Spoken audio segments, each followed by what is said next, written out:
PTM Sivaprasad అంటారు. అసలు మీ అసలు పేరు ఏంటి? అసలు మా ఊరంటే నాకు చాలా ఇష్టం.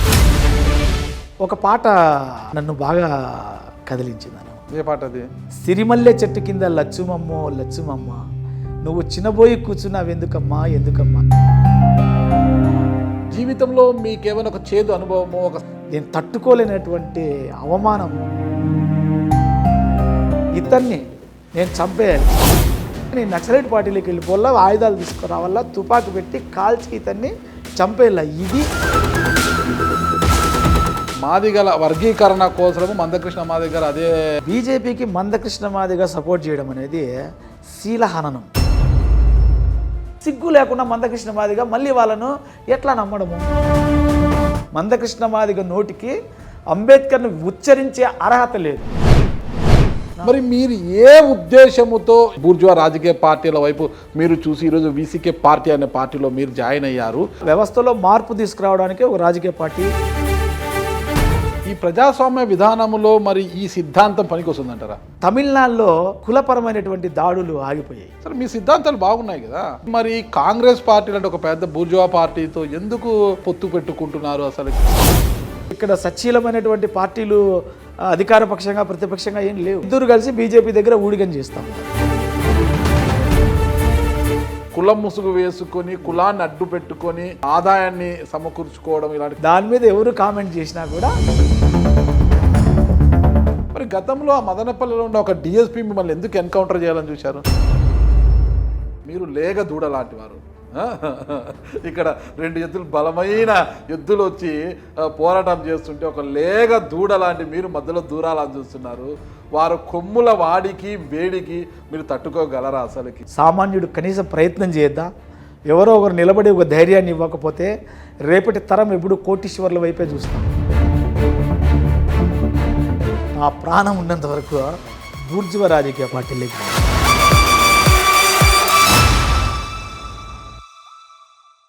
Hello, welcome to Suman TV. నేను మీ నాగరాజ్ బైర్ సిటీని. తమిళనాడు రాష్ట్రానికి చెందిన వీసీకే పార్టీ ఏపీ రాష్ట్ర ప్రధాన కార్యదర్శి, రాజంపేట పార్లమెంటు అభ్యర్థిగా చెప్తున్న పీటీఎం శివప్రసాద్ గారు మనతో ఉన్నారు. నమస్తే శివప్రసాద్ గారు. నమస్తే నాగరాజ్. ఎలా ఉన్నారు? బాగున్నాం సార్. బాగున్నారా? నాకు ఒకటే అనుమానము, నాకు దాదాపు 15 సంవత్సరాల నుంచి మీతో పరిచయం ఉంది. ఎందుకంటే గతంలో మదనపల్లి నేను సాక్షి స్టాఫ్ రిపోర్టర్గా పనిచేశాను కదా, అప్పటి నుంచి పీటీఎం శివప్రసాద్ గారు తెలుసు నాకు. ఒక ఉద్యమకారుడుగా కూడా మీరు నాకు పరిచయస్తుడు. కానీ పీటీఎం శివప్రసాద్ అంటారు. పీటీఎం అయితే ఇక్కడ ఊరుది, అది నాకు తెలుసు. కానీ మీకు ఆ ఊరు పేరుకు సంబంధం ఏంటి? అసలు మీ అసలు పేరు ఏంటి? అసలుకి పీటీఎం శివప్రసాద్ ఎందుకు అంటున్నారు? సార్, ఒరిజినల్గా నా పేరు పి శివప్రసాద్. పి అంటే పుల్లాకుల శివప్రసాద్. పుల్లాకుల, ఓకే. కానీ పీటీఎం శివప్రసాద్ ఎందుకైందంటే మా ఊరి పేరు పీటీఎం, ఓకే, పెద్ద తిప్ప సముద్రం. సో మా ఊరు అంటే నాకు చాలా ఇష్టం. ఓకే. కాబట్టి నేను మా ఊరు నుంచి బయటకు వచ్చేసిన సందర్భంలో. ఎందుకు వచ్చేసారు? ఉద్యమ అవసరాల రీత్యా నేను బయటికి రావడం జరిగింది. బయటకు వచ్చిన తర్వాత నాతో పాటు నా ఊరిని తెచ్చుకుందాం అనుకున్నాను. నా పేరు కంటే ముందు మా ఊరి పేరు పెట్టుకున్నాను. మీ ఊరంటే అంత ఇష్టం కదా, మరి ఉద్యమాలు ఊర్లో ఉండి చేయొచ్చు కదా, మరి బయటికి వచ్చేందుకు చేయాల్సి వచ్చింది? కరెక్టే. ఒక దశాబ్ద కాలం ఊర్లో ఉండే ఉద్యమాలు చేసి అప్పుడు నా పరిధి ఆ నియోజకవర్గానికి పరిమితమై ఉంది. కాబట్టి నేను ఆ నియోజకవర్గంలో ప్రతి గ్రామం, ఆల్మోస్ట్ పీటీఎం మండలం అంటే ప్రతి గ్రామము, ప్రతి ఎస్సీ ఎస్టీలు ఉండే గడప కూడా తొక్కే ఉంటాను. అంతా అంటే వారాల తరబడి నడిచి ప్రయాణాలు చేసి పల్లెలకు వెళ్ళేవాళ్ళం. సైకిల్ కూడా ఉండేది కాదు. సో ఆ విధంగా అక్కడ నిర్మాణం జరిగి అక్కడ ఉన్నటువంటి ప్రజల అవసరాలు చాలా మేరకు పరిష్కారం చేసి, ఈ క్రమంలో బయట వచ్చే సమస్యలను కూడా మేము ఎదుర్కోవాల్సినటువంటి అవసరం వచ్చినప్పుడు నన్ను కొంత ప్రమోట్ చేసి బయటికి పంపాల్సి వచ్చింది. ఉద్యమం నన్ను అక్కడి నుంచి మదనపల్లి కేంద్రంగా పనిచేయమని చెప్పడం జరిగింది. ఆ క్రమంలో మదనపల్లికి వచ్చాము. మదనపల్లికి వచ్చిన తర్వాత రాష్ట్ర వ్యాప్తంగా కూడా పనిచేయాల్సిన అవసరం వచ్చింది. మదనపల్లికి వచ్చినప్పుడు ఫ్యామిలీ నేను పీటీఎంలో పెట్టాను చాలా కాలం. కానీ నాకు ట్రాన్స్పోర్టేషన్కి చాలా ఇబ్బంది అయ్యేది. నేను ఎక్కడో హైదరాబాద్ పోయి వస్తాను, నిజామాబాద్ పోయి వస్తాను, శ్రీకాకుళం పోయి వస్తాను. మదనపల్లికి వచ్చేళ్ళకే స్టక్ అయిపోయి చాలా సందర్భాల్లో ఇంకా నేను మదనపల్లి నుంచి పీటీఎంకి వెళ్ళలేక మళ్ళీ ఇమీడియట్గా నాకు కాల్ వస్తే ఇట్లే వెళ్ళిపోవాల్సినటువంటి అవసరం వస్తే మా భార్య పిల్లల్ని మదనపల్లికి పిలిపించుకొని నైట్లో మాట్లాడి వాళ్ళని అటు పంపించేసి మార్నింగ్ నేను ఇటు పోయేవాడిని. సో ఇదంతా నాకు చాలా ఇబ్బంది. ఎందుకు ఎంత రిస్క్? ఈ ఉద్యమాలు ఈ గట్ర లేకోకుండా రిజర్వేషన్ కూడా ఉంది, ఎలాగో చక్కగా చదువుకొని అందరిలాగా ఒక ప్రభుత్వ ఉద్యోగంలో మంచి ఉద్యోగం తెచ్చుకొని బాగుండకుండా ఎందుకు ఉద్యమాల వైపు మరలారు? ఏ ఉద్యమము అంటే ఏ కారణము మిమ్మల్ని ఆ ఉద్యమాల వైపు నడిపించింది? ఏ కారణము చేత మీరు చెల్లించారు నేను ఖచ్చితంగా ఈ ఉద్యమాల వైపు వెళ్ళాలని ఎందుకు అనుకున్నారు? నేను అనుభవించినటువంటి పరిస్థితులు నన్ను అట్లా తీసుకెళ్ళాయి. యాక్చువల్గా నేను ఇక్కడే హోప్ స్కూల్లో చదివాను. ఇక్కడ hope high school. Hope high school కంటే ముందు కింద బాలాజీ స్కూల్, ఎలిమెంటరీ స్కూల్. అంటే ఆల్మోస్ట్ నేను చిన్నప్పటి నుంచి మదనపల్లిలోనే ఉన్నాను. మదనపల్లిలో ఉన్న క్రమంలో నేను మంచి మెరిట్ స్టూడెంట్నే స్కూల్లో కూడా. ఒక సందర్భం మాకేమంటే నేను 6th క్లాస్ చదువుకునే వయసులో హాస్టల్, సోషల్ వెల్ఫేర్ హాస్టల్లో, సెకండ్ హాస్టల్లో ఉండేవాడిని. మా హాస్టల్కి నక్సలైట్ పార్టీకి సంబంధించినటువంటి వ్యక్తులు వచ్చి వెళ్తూ ఉండేవాళ్ళు. వాళ్ళు వచ్చినప్పుడు మాతో పిల్లలతో కూర్చోబెట్టుకొని పాటలు పాడేవాళ్ళు. ఈ పాటలు పాడే సందర్భంలో ఒక పాట నన్ను బాగా కదిలించింది అన్నమాట. ఏ పాట అది? అది గద్దరన్న గారు వాళ్ళ అమ్మ మీద రాసుకున్న పాట. సిరిమల్లె చెట్టు కింద లచ్చుమమ్మో లచ్చుమమ్మ, నువ్వు చిన్నబోయి కూర్చున్నావు ఎందుకమ్మా ఎందుకమ్మా అనేది పాట. ఆ పాటలో ఒక చరణంలో తను చెప్తాడు, మోకాళ్ళ లోతుకు నీళ్లలో దిగబడి ఎద్దోలే వెనుకకు ఒక్కొక్క అడుగేసి నాట్లేసి లచ్చుమమ్మ లచ్చుమమ్మ, నీ నడుమంతా ఇరిగేనా లచ్చుమమ్మ లచ్చుమమ్మ అంటాడు. సో ఆ లచ్చుమమ్మని తీసేస్తే ఆ పాటలో మిగతా మా అమ్మను కానీ చేర్చుకుంటే, గంగులమ్మ అని చేర్చుకుంటే ఆ పాట అచ్చంగా మా అమ్మకే సరిపోద్ది అనమాట. అంత వేదన మా అమ్మ కూడా పడుతుంది. నేను హాలిడేస్లో వెళ్ళినప్పుడు అమ్మతో పాటు వెళ్ళేవాడిని. నేను మా అమ్మ అంటే నాకు చాలా ప్రేమ. అమ్మతో పాటు వెళ్ళినప్పుడు అమ్మ మళ్ళీ నాట్లు వేస్తుంటే నేను గని మీద కూర్చొని చూసేవాడిని. ఆ గద్దరన్న రాసిన పాటలో ఉన్నటువంటి ఆ పరిస్థితి నా హాస్టల్లో పాడినప్పుడు నేను విన్నది నా కళ్ళ కట్టినట్టు కనిపించేది అనమాట. సో ఆ విధంగా నేను ఆర్ఎస్యు ఉద్యమాల పట్ల, రాడికల్ స్టూడెంట్స్ ఉద్యమాల పట్ల ప్రభావితమై 6వ తరగతిలోనే నేను ఆర్ఎస్యు జెండా పట్టుకుని రోడ్డు మీదకి వెళ్ళాను. అదొక్క కారణము చేతనే ఆ ఉద్యమాల వైపు వెళ్ళారా? లేదంటే జీవితంలో మీకు ఏమైనా ఒక చేదు అనుభవమో, ఒక సంఘటన ఏదైనా జరిగి ఉంటే ఉద్యమాల వైపు వెళ్ళారా? అంటే నేను ఆర్ఎస్యూలో ఉంటూ కూడా చదువుకునేవాడిని. అయితే చదువును కూడా వదిలేసి ఉద్యమాలు ఫుల్ ఫ్లెడ్జ్డ్గా రావాల్సినటువంటి పరిస్థితి ఎందుకు వచ్చిందంటే, యాక్చువల్గా ఒక కలెక్టర్ కావాలా అనుకున్నటువంటి ఒక మెరిట్ స్టూడెంట్ ఆ చదువే వదిలేసి ఫుల్ ఫ్లెడ్జ్డ్గా ఉద్యమాల వైపు రావడానికి ఒక పెద్ద ప్రక్రియ జరిగింది. అక్కడ నా జీవితాన్ని కంప్లీట్గా రివర్స్లో వేరే వైపుకు మలుపు తిప్పిన సంఘటన అది. మాది దళిత పేద కుటుంబమే. అయితే మరీ గ్రామీణ ప్రాంతాల్లో జీతాలకు ఉంటారు, అట్లాంటి ఫ్యామిలీ కాదు. మళ్ళీ బాండెడ్ లేబర్ కింద పోయేటటువంటి ఫ్యామిలీ కాదు మాది. కొంత అప్పటికే మా తాతగారు వ్యాపారం చేసుకునేవాళ్ళు, చర్మ సంబంధిత వ్యాపారం చేసుకునేవాళ్ళు. సో ఆయన బిడ్డల్లో మా నాన్న పెద్దవాడు, మా ఫాదర్ హనుమంతు, మా అమ్మ గంగులమ్మ. మా ఫాదర్ గారు వచ్చి అప్పటికే చదువుకున్నారు, 10th క్లాస్ వరకు చదువుకున్నారు. చదువుకోవడం వల్ల ఈయన వ్యాపారంలోకి, ఆయనకి రకరకాల ఉద్యోగాలకు వస్తే కూడా పోడప్పుడు, అంటే వీళ్ళ ఫ్యామిలీ కొంచెం బాగానే ఉంది కాబట్టి వ్యాపారంలోకి అట్లా వెళ్ళాడు. ఇంకా ఒక చిన్న ఆయన కూడా వ్యాపారం చేసేవాళ్ళు, అందరూ కూడా రకరకాల వృత్తుల్లో ఉండేవాళ్ళు. ఈ క్రమంలో ఊర్లో మామూలుగానే కుల వ్యవస్థ తాలూకు వికృత రూపాలు చాలా భయంకరంగా ఉంటాయి అన్నమాట. తెల్ల బట్టలు వేసుకున్నా కూడా సహించలేని స్థితి ఉంటుంది. మనం 25 ఏళ్ళు 30 ఏళ్ళు ముందుకెళ్తే గ్రామాల పరిస్థితి ఎలా ఉంటుంది, మా గ్రామం కూడా దానికి అతీతమైంది ఏం కాదు. సో అప్పట్లో మా ఫాదరు టౌన్లో పీటీఎం బస్ స్టాండ్లో మాకు సైకిల్ షాప్ ఉండేది. అప్పటికే మా ఫాదర్కి ఎస్సీ కార్పొరేషన్ తెలుసు, అప్పటికే బ్యాంకులు తెలుసు. ఆయన ఎస్సీ కార్పొరేషన్కి వెళ్ళి బ్యాంకు ద్వారా ఒక లోన్ తీసుకొని ఒక సైకిల్ షాప్ని బస్ స్టాండ్లో పెట్టాడు. బస్ స్టాండ్లో సైకిల్ షాప్ పెట్టడము ఒకవేళ కంటగింపుగా ఉందో ఏమో తెలియదు, కానీ నాకు ఎప్పుడు అర్థమైందంటే, ఒకరోజు నేను హాలిడేస్లో మదనపల్లిలో చదువుకుంటా ఉండి పీటీఎంకి వెళ్ళినప్పుడు, హాలిడేస్లో ఉన్నాను కాబట్టి నన్ను సైకిల్ షాప్లో మా వాళ్ళు పెడితే, నేను సైకిల్ షాప్లో ఉన్నప్పుడు మా అన్న అప్పటికే సౌండ్ సిస్టము ఈ సప్లయర్స్కి సంబంధించినటువంటి ఆ ఎస్టాబ్లిష్మెంట్ తోటి ఆ రంగంలో ఉన్నాడు. సో ఒక మ్యారేజ్కి వెళ్తాడు, పీటీఎం పక్కన ఒక విలేజ్లో మ్యారేజ్కి వెళ్తాడు. ఆ మ్యారేజ్ కూడా ఎస్సీస్కి సంబంధించింది, దళిత్స్కి సంబంధించింది. మ్యారేజ్లో ఈయన ఏ మ్యారేజ్కి వెళ్ళాడో ఆ మ్యారేజ్కి సంబంధించిన వాళ్ళకి ఇతనికి మధ్య గొడవ అవుతుంది. గొడవ అయితే వాళ్ళు ఊరు కాబట్టి వాళ్ళు ఇతని మీద ఏదో దౌర్జన్యం చేస్తారు. సో అతను అక్కడి నుంచి వచ్చేసిన తర్వాత ఇది పీటీఎం ఇతను ఊరు కాబట్టి, మా అన్న ఊరు కాబట్టి అతను వేరే వాళ్ళ ఇంట్లో జీతానికి ఉంటాడు. అక్కడ గొడవ చేసిన అతను ఆ జీతానికి ఉండే వాళ్ళ ఇంట్లో ఇతను ఉన్నాడని చెప్పి తెలిసి ఆ ప్రెమిసెస్ లేకపోయి ఇవన్నీ వార్నింగ్ చేస్తారు. ఎవరైతే ఆ ఊర్లో వీళ్ళకి వార్నింగ్ చేశాడో వాడిని వీళ్ళ ఊర్లో కాకపోతే వేరే వాళ్ళ ప్రెమిసెస్లో వార్నింగ్ చేస్తారు. వార్నింగ్ చేస్తే వార్నింగ్ ఇక్కడ ఇచ్చింది మీ అన్న వాళ్ళ? మా అన్న వాళ్ళు. ఓకే. సో అప్పుడు వాళ్ళు కూడా ఇవాళ మా ఇంటి దగ్గరికి వచ్చి వార్నింగ్ చేస్తావా, మేము కొంచెం అప్పర్ క్యాస్ట్ వాళ్ళము అని అనుకుంటే ఓకే, నేను ఇబ్బంది పడను. మా అన్న దగ్గరికి వెళ్ళాలి వాళ్ళు ఇమీడియట్గా, లేదా మా ఇంటి దగ్గరికి వెళ్ళాలి. కానీ వాళ్ళ చూపు బస్టాండ్ మీద పడింది. అంటే బస్టాండ్లో మాకు షాప్ ఉంది కదా. సో బస్టాండ్లో షాపులో ఉండే నన్ను నాకు అసలు ఏం తెలియదు, నాకు చిన్న వయసు, నాకేమీ తెలియదు. బస్టాండ్లోకి వచ్చి నన్ను కింద పడేసి ఆయన ఇష్టం వచ్చినట్లు కొట్టి తన్ని అందరు చూసే విధంగా తీవ్రమైనటువంటి అవమానం చేశాడు. ఆ పక్క షాపులో మా ఫ్రెండ్ ఉన్నాడు, ముస్లిము, అయినా కూడా వాళ్ళది సైకిల్ షాప్. ఈ అందరి ముందర పబ్లిక్ చూస్తూ ఉంటే చాలా నేను తట్టుకోలేనటువంటి అవమానం, భారం అన్నమాట. సో అంత జరిగిన తర్వాత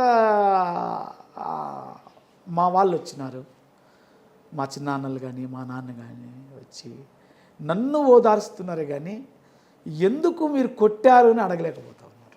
ఆ వ్యవస్థ ఆ రోజుల్లో అట్లా ఉండేది. నాకు కనీసం వీళ్ళు కంప్లైంట్ అన్నా చేయాలి కదా. అంటే నేను మదనపల్లిలో ఉన్నాను కాబట్టి నాకు కొడితే కంప్లైంట్ చేయాలా,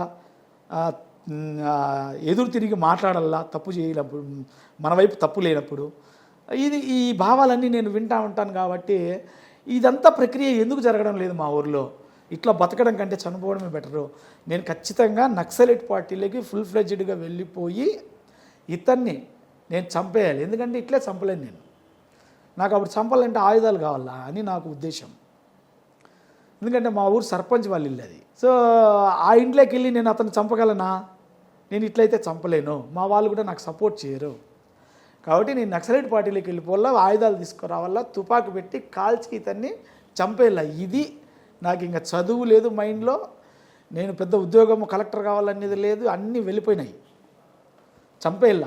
ఇదే ఈ సంఘర్షణలో అనివార్యంగా ఇంకొక 2-3 నెలలు ఆలస్యం అయింటే నక్సలైట్ పార్టీలోకి వెళ్ళిపోయిండేవాడిని ఫుల్ ఫ్లెడ్జ్డ్గా. ఆ సమయంలో ఏమైందంటే చుండూరులో ఇన్సిడెంట్ జరిగి చుండూరు జ్యోతి అని ఒకటి తీసుకొని కత్తి పద్మారావు గారు ఒక యాత్ర చేసుకుంటూ పీటీఎంకి వచ్చారనమాట. రెడ్డిపోగు డేవిడ్ గారని చిత్తూరులో ఉంటారు, వాళ్ళు ఈ ప్రోగ్రామ్ని మొత్తం లీడ్ చేశారు. ఆయన, మా గురువుగారు యమలా సుదర్శనం గారు, వీళ్ళందరూ కలిసి పీటీఎంలో బస్టాండ్లో మీటింగ్ పెట్టారు. సో చిన్న పిల్లోడిగా ఆ మీటింగ్ విన్నాను నేను. విన్న తర్వాత నేను మీటింగ్లో నాకు కన్ఫ్యూషన్ వచ్చేసింది. అంటే నేను ఇంతకుముందు వింటాండే మీటింగ్లో ఉండే పద్ధతి, అంటే వివక్ష నిర్మూలనకు వాళ్ళు చెప్పేటటువంటి పద్ధతి, అసమానతల నిర్మూలనకు వాళ్ళు చెప్పేటటువంటి పద్ధతి, ఇక్కడికి వచ్చేళ్ళకి కత్తి పద్మారావు గారు చెప్పేటటువంటి పద్ధతి, అంబేద్కర్ కోణంలో నుంచి కత్తి పద్మారావు గారు చెప్తా అన్నారు, ఇక్కడ సాయుధ విప్లవ పోరాటం నుంచి తీసుకొని చెప్తా ఉన్నారు.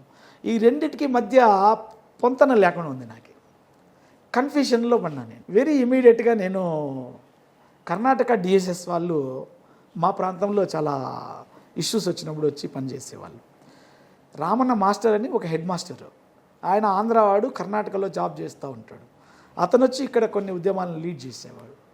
సో ఆ రాత్రి నేను అతనితో కూర్చొని సో నా సమస్య ఇది, నేను ఇట్లాంటి పరిష్కారం అనుకున్నా, నేను భౌతికంగా అతన్ని నిర్మూలిస్తే ఇట్లాంటి సమస్యలు జరగకుండా ఉంటాయి అని నేను అనుకున్నాను. కత్తి పద్మారావు అన్న మాత్రము వేరే పద్ధతి చెప్తా అన్నాడు. అంటే భౌతిక నిర్మూలనతో కుల నిర్మూలన జరగదు, భావజాలం ఏదైతే ఉందో భావజాలం, ఈ కులాన్ని కాపాడుతుండే భావజాలం, దాన్ని నిర్మూలిస్తేనే దీనికి శాశ్వత పరిష్కారం లభిస్తుంది అని ఆయన చెప్తా ఉన్నాడు. ఆయనేమో జ్ఞానంతో శాంతియుత పరివర్తనతో విప్లవాన్ని సాధించాలని పద్మారావు అన్న చెప్తున్నాడు. ఇక్కడేమో తుపాకీ గొట్టం ద్వారా మనం విప్లవాన్ని తీసుకురావాలని చెప్తా ఉన్నారు. అసలు నాకు కన్ఫ్యూషన్లో ఉన్నాను. నా సమస్యకి ఇప్పుడు పరిష్కారం ఏంటి? నా సమస్యకు పరిష్కారం ఏంటి? నేను నక్సలైట్ పార్టీలకు పోయి అతన్ని చంపడమా, లేదంటే వేరే మార్గం ఉందా అని అడిగినప్పుడు నాకు ఆయన నుంచి వచ్చిన సమాధానం ఏంటంటే, మనం ఎప్పుడే కానీ బాబాసాహెబ్ అంబేద్కర్ చెప్పినటువంటి రక్తపాత రహిత విప్లవం శాంతియుత పరివర్తన ద్వారా వస్తుందని అంబేద్కర్ చెప్పాడు. సో అంబేద్కర్ చెప్పినటువంటి పరివర్తన ద్వారా వచ్చేటటువంటి విప్లవం శాశ్వతమైనది. కాబట్టి ఏ భావజాలం అయితే నీ మీద ఈ కుల దాష్టీకం చేయించిందో ఆ భావజాలాన్ని చంపేస్తే కులం చచ్చిపోతుంది. భౌతికంగా ఒక వ్యక్తిని నిర్మూలిస్తే కులం చచ్చిపోదు. దాని తాలూకు ఇంకా వికృత రూపాల్లో అనేకం మనం చూడాల్సినటువంటి అవసరం వస్తుంది. కాబట్టి ఇక్కడ నీ సమస్యకు పరిష్కారము నీ దగ్గరే కాదు, ఇది మొత్తం వ్యవస్థ అంతా కూడా వ్యాపించి ఉన్న ఒక పెద్ద సమస్య. ఇది నీ దగ్గర నీకు తగిలింది కాబట్టి నీ గాయం అనుకుంటున్నావు, ఇది సమాజం మొత్తానికి తగిలిన గాయం. దీన్ని మాన్పేదానికి మనము ఆ భావజాలం మీద దాడి చేయాలి, ఆ భావజాలాన్ని హతం చేయాలి. ఏ భావజాలం అయితే కులాన్ని కాపాడుతుందో ఆ భావజాలాన్ని దాటినటువంటి పరివర్తన ప్రజల్లో తీసుకొని వచ్చి కులాన్ని మనం చంపే ప్రయత్నం చేయాలి. దానికి అంబేద్కర్ సిద్ధాంతం ఉపయోగపడుతుంది. కాబట్టి నువ్వు నక్సలైట్ ఉద్యమంలోకి పోయేదానికంటే అంబేద్కర్ ఉద్యమంలోకి వచ్చి నువ్వు పని చేయడం అనేది ఉన్నతమైన ఉత్తమమైన మార్గం. దాంట్లో శాశ్వత పరిష్కారము నీకే కాదు నీ చుట్టూ ఉన్న సమాజానికి దొరుకుతుంది అని ఆయన చెప్పాడు. ఆ విధంగా ఇంకా నేను అప్పటికి వదిలేశా. నేను మా ఊర్లో మార్పు తీసుకురావాలి. ఎట్లా? అంబేద్కర్ సిద్ధాంతం ద్వారా మా ఊర్లో మార్పు తీసుకురావాలి. కులం పేరుతో నన్ను, కులం అనేదే నాకు వేరే ఇంకేమీ నాకు వాళ్ళకి సంబంధమే లేదు నన్ను కొట్టడానికి. కాబట్టి ఆ కులం తాలూకు ఆ జాడ్యాన్ని చంపేయాలి, మా ఊర్లో పరివర్తన తీసుకురావాలి అని అనుకున్నా. 100% మా ఊర్లో నేను అంబేద్కర్ విగ్రహాన్ని మా ఊర్లో పెట్టాలనుకున్నా. ఒకప్పుడు అడ్డుపడ్డారు పెట్టనీయకుండా. అప్పుడు మినిస్టర్ శివప్రసాద్, ఆయన కూడా ఎస్సీనే కదా, ఎస్సీనే, ఆయన ఉన్నప్పుడే అడ్డుపడ్డారు నాకు. కానీ మా ఊర్లో నేను అనుకున్నాక ఏమనుకున్నానంటే మా ఊరు అందరు కలిసి విగ్రహం ఏర్పాటు చేసే పరిస్థితి తీసుకురావాలని అనుకున్నా. నేను లాస్ట్ 2 years బ్యాక్ మా ఊర్లో పెట్టా. మా ఊర్లో ఉండే అన్ని కులాలు దాంట్లో పార్టిసిపేట్ చేసి ఓకే, సంతోషం, విజయాన్ని సాధించారు. మరి ఇంత చక్కగా ఉన్న మీరు ఎందుకు గతంలో ఒకసారి ఎంఆర్పిఎస్లో కూడా పనిచేశారు? ఆ సంస్థ ఎంఆర్పిఎస్ నుంచి మళ్ళా సంఘర్షణ పార్టీ అనేది వచ్చి దాంట్లో పోటీ చేసి మధ్యలో తప్పుకోవాల్సి వచ్చిందంటారు. అసలు మందకృష్ణ మాదిగ కూడా మీరు నడిచారు కదా గతంలో. మందకృష్ణ మాదిగ గారితో మేము పని చేసాం. అంటే స్టార్టింగ్ మేము వచ్చి దళిత ఉద్యమంలో వచ్చాము. ఫస్ట్ ఫేజ్ వర్గీకరణ క్లాసిఫికేషన్ ఉద్యమంలో మేము వెళ్ళలే. మేము అప్పుడు గ్రహించింది ఏమంటే, మేము విప్లవ నేపథ్యం ఉండి దళిత ఉద్యమాల్లోకి వచ్చిన చాలామంది మేము ఆలోచించడము, ఇది ఒకే స్వకులంలో విభజనని క్రియేట్ చేసేటటువంటి పరిస్థితి లాంగ్ రన్లో వచ్చే అవకాశం ఉంది. సో ఈ సమస్య, కుల సమస్యని ఇంకా జటిలం చేస్తుంది ఈ వర్గీకరణ సమస్య. కాబట్టి దీంట్లోకి అందరూ వెళ్ళి దీన్ని మోయడం వల్ల మళ్ళీ ఏదైతే అంబేద్కర్ అనుకున్న కుల నిర్మూలన మార్గం నుంచి మనము కులాన్ని జటిలం చేసేటటువంటి మార్గం వైపు వెళ్ళిపోతామేమో అనేటటువంటి భయం అనేది మాకు ఉంది. మేము ఎవ్వరు కూడా క్లాసిఫికేషన్ ఉద్యమంలోకి వెళ్ళాల. అయితే త్వరగా పరిష్కారం అయిపోవాలని కోరుకున్నాం. ఎందుకంటే దాని తాలూకు ప్రభావము ప్రజల్లో చాలా తీవ్రంగా మాలమాదిగల మధ్య ఘర్షణ వాతావరణాన్ని తీసుకొస్తూ ఉంది. ఎక్కడో కృష్ణమాదిగ ఉంటాడు, ఎక్కడో పబ్లిక్ మీటింగ్ పెట్టుకుంటారు, ఎక్కడో చర్చలు దొరుకుతాయి. కానీ దాని తాలూకు విష బీజాలు గ్రామాల్లో మాలమాదిగల్ని విభజిస్తూ ఉన్నాయి. అప్పటిదాకా అన్నదమ్ముల్లా కలిసి ఉన్న వాళ్ళు, అప్పటిదాకా ఒక పండగలో ఇద్దరు కలిసి ఒకడు కొమ్ము ఊదితే ఒకడు డప్పు కొట్టి భాగమైన వాళ్ళు ఒక వేడుకలో, ఇప్పుడు ఎడముఖం పెడముఖంగా ఉండేటటువంటి పరిస్థితి వస్తూ ఉంది. సో ఇది భవిష్యత్తులో చాలా ఇబ్బందులు తెచ్చిపెడుతుంది. కాబట్టి ఐక్యంగా ఉండి పోరాడితేనే మన సమస్యలు తీరడం లేదు. మనం ఇట్లా విడిపోయి పోరాడితే మనము ఇబ్బందులు పడతాం. కాబట్టి ఇది బయట నుంచి మనం సపోర్ట్ చేసైనా సరే త్వరగా పరిష్కారం అయ్యేదిగా చేద్దామనేటటువంటి ఒక ఆలోచనకు వచ్చాం మేమందరం. ఆ సందర్భంలోనే క్లాసిఫికేషన్ జరిగిపోయింది 2000 సంవత్సరం. 2000 సంవత్సరం 99 లాస్ట్లో వర్గీకరణ జరిగిపోయిన తర్వాత మందకృష్ణ మాదిగ గారు నేను ఈ ఉద్యమాన్ని ఇంకా క్లోజ్ చేస్తూ ఉన్నాను, నేను రాజకీయ ఉద్యమాన్ని ప్రారంభిస్తూ ఉన్నాను, మహాజన సంఘర్షణ సమితి పేరుతోటి ఒక రాజకీయ ఉద్యమాన్ని తీసుకొస్తా ఉన్నాను. రాజకీయ కాంక్ష ఉన్నవాళ్ళు, అంబేద్కర్ చెప్పినటువంటి రాజ్యాధికార మార్గంలో నడవాలనుకుంటున్నటువంటి యువకులు, నాయకులందరూ కూడా మీరు ఈ ఉద్యమంలోకి రండి అని పిలుపునిచ్చినప్పుడు మేము మహాజన సంఘర్షణ సమితిలోకి వెళ్ళి నేను అప్పుడు ఈ జిల్లాకు అధ్యక్షునిగా కూడా అయ్యాను. నేను అయిన తర్వాత చాలా బాగా మేము అన్ని కులాలని, నాట్ ఓన్లీ దళిత్స్, మా వెనక ఒక పెద్ద లాబియింగ్ బ్యూరోక్రాట్స్ ఉండేవాళ్ళు. బాంసెప్కి ఎట్లా బీఎస్పీకి బాంసెప్ ఉంటుందో అట్లా ఒక పెద్ద బ్యూరోక్రాట్ వర్గమే ఒకటి ఉండేది. ఇంత స్ట్రక్చర్ డెవలప్ చేశాం మేము మహాజన సంఘర్షణ సమితికి. 2004 ఎన్నికలు సమీపించాయి. ఈ 4 ఏళ్ళు చాలా కష్టపడి పనిచేసాం. ఇంకా అందరు కూడా అసలు ఎంత ఉత్సాహం అంటే మేము ఇంకా రాజ్యాధికారం సంపాదించేస్తూ ఉన్నాము అనేటటువంటి అంత ఉత్సాహం అన్నమాట. కాంశీరామ్ గురించి చదివి కొన్ని మేము ఆయన మొట్టమొదటిసారి అసెంబ్లీకి ఎమ్మెల్యేలు గెలిపించినప్పుడు చాకల వాళ్ళు, మంగళ వాళ్ళు, చిన్న చిన్న కులాల వాళ్ళు పెట్టెల్లో బట్టలు పెట్టుకొని ఎత్తుకొని పోయారంట. అంటే వాళ్ళకు వెళ్ళడానికి కారు కూడా లేదు, అంత పేదవాళ్ళు. అప్పటి వరకు అసెంబ్లీ మొగం కూడా చూడని వాళ్ళు అసెంబ్లీలకు ఇట్లా వెళ్ళారు అనేటటువంటి ఒక ఆ పద్ధతిని కాశీరామ్ పుస్తకాల్లో చదివాం. అదే ఇక్కడ ఆంధ్రప్రదేశ్లో జరగబోతూ ఉంది. మందకృష్ణ మాదిగ ఒక పెద్ద పెను విప్లవాన్ని తీసుకురాబోతూ ఉన్నాడని ఆశించి అసలు 4 ఏళ్ళు మేము కుటుంబాలను వదిలేసామన్న. ఎంతగా వదిలేసినామంటే మా పిల్లలు, నా కొడుకు చిన్నోడు, నా కూతురు పెద్దది. కూతురుకు నేను గుర్తుంటాను, నా కొడుకు నేను సుమారు వాడికి మదనపల్లికి వచ్చేంత వరకు నేను తెలియదు. ఎందుకంటే నేను ఎప్పుడో రాత్రిలో పోతే నెలకో 2 నెలలకో అట్లా తెల్లారి వాడు లేకనే నేను వచ్చేసి ఉంటాను. కాబట్టి అసలు మా కనెక్షన్ ఇప్పటికి లేదు. నాకు నా కొడుక్కి మధ్య బాండింగ్ సరిగ్గా ఉండదు, ఎందుకంటే వాడు నాతో ఎప్పుడు లేడు. సో అంత అవిశ్రాంతంగా మేము ఇల్లు వాకిలి భార్య బిడ్డల్ని వదిలేసి 4 ఏళ్ళు రాజకీయ ఉద్యమాన్ని నిర్మాణం చేస్తే 2004 ఎన్నికలు సమీపించాయి. 6 లక్షల మందితో నిజాం కాలేజ్ గ్రౌండ్లో పెద్ద బహిరంగ సభ పెట్టాం. అన్ని ప్రధాన రాజకీయ పార్టీలు కూడా అవాక్కైనాయి, అసలు అయోమయంలో పడినాయి. అట్లాంటి సందర్భంలో మాకు కాంగ్రెస్ పార్టీ అప్పుడు రాజశేఖర రెడ్డి అలయన్స్ పంపించాడు, 26 సీట్లు ఇస్తామన్నారు. టీడీపీ నుంచి మోతుపల్లి నరసింహులు గారు వచ్చారు అలయన్స్ మాట్లాడడానికి. కాంగ్రెస్ నుంచి మారప్ప గారు వచ్చారు, మూలింటి మారప్ప గారు, మన ఎక్స్ మినిస్టరు. చర్చలు జరుగుతూ ఉన్నాయి. మేము న్యూ ఎమ్మెల్యే క్వార్టర్స్లో మా ఆఫీసు, ఆ కాన్ఫరెన్స్ హాల్లో 2 days మేము వర్క్షాప్ జరుపుతున్నాం దీని మీదనే. After meeting, Nizam college meeting, కంటిన్యూస్గా 2 days మీటింగ్, మా కోర్ కమిటీ మీటింగ్ చాలా అద్భుతంగా జరుగుతుంది. ఒకవైపు చర్చలు జరుగుతూ ఉన్నాయి, అలయన్స్లకు రమ్మంటూ ఉన్నారు. ఒకవైపు ఒక టీం వచ్చింది, కాంశీరామ్ స్పాన్సర్స్ వాళ్ళు, ఇండస్ట్రియలిస్టులు, ముస్లిం బ్యాక్గ్రౌండ్ వాళ్ళు. ఆంధ్రాలో ఎలక్షన్స్కి ఎక్స్పెండిచర్ పెట్టడానికి మా మీద, మహాజన సంఘర్షణ సమితి మీద వాళ్ళు ముందుకు వచ్చారు. మన మందకృష్ణ మాదిగ గారికి ఒక హెలికాప్టర్ బుక్ చేసి రిసిప్ట్ ఇచ్చారు మీటింగ్లో తిరగడానికి. మందకృష్ణ మాదిగ కూడా చాలా అద్భుతంగా మీటింగ్లో ప్రకటించారు, నేను బట్టలు ఉతికే వాళ్ళని, చెట్లెక్కే గౌడన్నలని, బుడగజంగాలని, మాలోళ్ళని, మాదిగోళ్ళని అందరినీ తీసుకొని హెలికాప్టర్లో ఎక్కించుకొని తిరుగుతాను అని చెప్పి మాట్లాడాడు. అప్పటి వరకు విమానం మొగం చూడడం వాళ్ళని చాలా ఆనందపడ్డాం.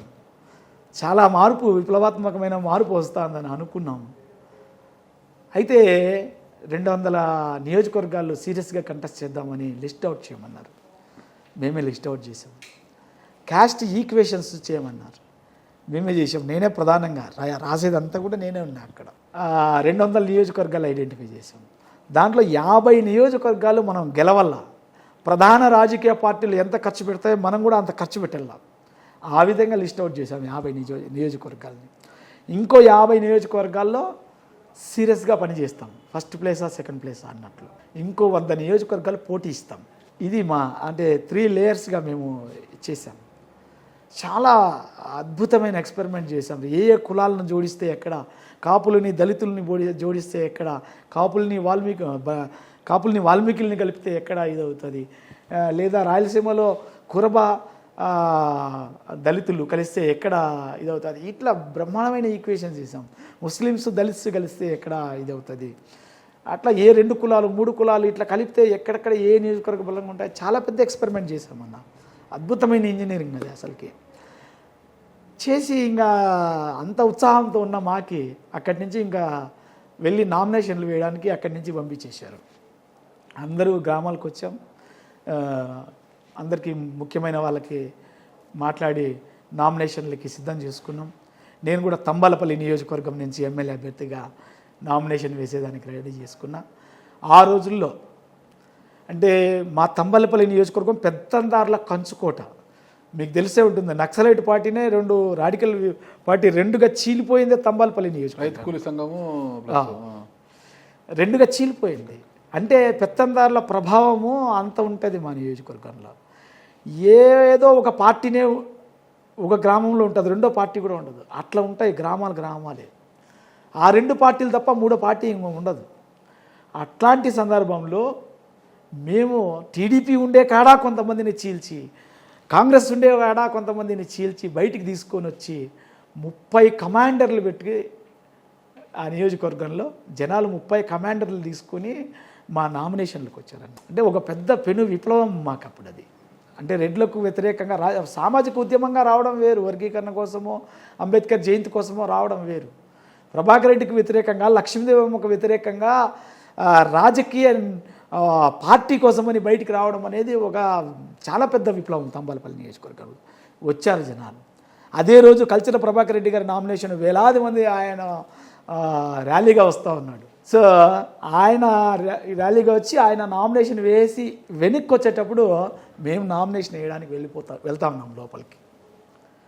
అప్పుడే స్వాతంత్రం వచ్చినట్లు ఆ పీడిత వర్గాల ప్రజలు డప్పులు కొట్టుకుంటా, డాన్సులు వేసుకుంటా నా నామినేషన్కు అసలు చూసి నా కళ్ళల్లో కన్నీళ్ళు సుడులు తిరిగి ఉంటాయి. అంత అంటే ఒక కొత్త సందర్భాన్ని, ఒక విప్లవాన్ని చూసాము అక్కడ.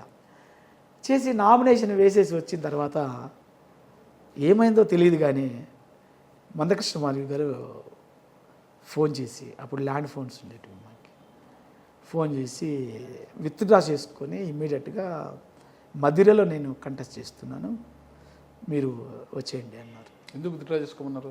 అదే అడిగాను అన్న, ఎగ్జాక్ట్గా అదే పాయింట్ అడిగాను అన్న. ఎందుకు అంటే అడుగుతారు కదా మీడియా వాళ్ళు. అప్పటికే మాకు మీడియానే బలం. అంటే ఇప్పుడులాగా మీడియా ఇట్లా ఇప్పుడు కొంత కామెంట్ చేయాల్సిన అవసరం ఉంటుంది. ఆ రోజు కామెంట్ చేయలేము, ఎందుకంటే మీడియా అనేది ప్రజా ఉద్యమాలకి విపరీతమైన బలం. మాలాంటి విప్లవాత్మకమైన ఏదైనా కార్యక్రమాలు చేపట్టినామంటే మీడియా మాకు గైడ్ చేసేవాళ్ళు. అట్లాంటి సందర్భంలో నేను అడిగిన ప్రశ్న కృష్ణమాది గారికి ఒక్కటే ప్రశ్న అడిగాను అన్న. మీడియా వాళ్ళు అడుగుతారు, వాళ్ళు రాశారు అసలు పడమటి నియోజకవర్గాలపై ఎంఎస్ఎస్ కన్ను అని పెద్ద ఆర్టికల్ రాశారు. సో అట్లాంటి పరిస్థితి ఉందన్న మాకు. నేను మీడియాకి ఏం చెప్పాలా అంటే ఆయన చెప్పింది ఏమంటే, మనకి కామన్ సింబల్ రాలేదు, కామన్ సింబల్ రాకుండా చేసే పోటీ చేయడం వల్ల వచ్చే ఓట్ల వల్ల ప్రయోజనం లేదు, కాబట్టి మీరు ఇమీడియట్గా వచ్చేయండి, అందరూ కలిసి మదిరకు వచ్చేస్తే మీరందరూ కలిసి ఇక్కడ పనిచేస్తే ఇక్కడ నేను పోటీ చేస్తాను, నేను ఒక్కరినన్నా అసెంబ్లీకి వెళ్తాను అని ఆయన చెప్పిన సమాధానం.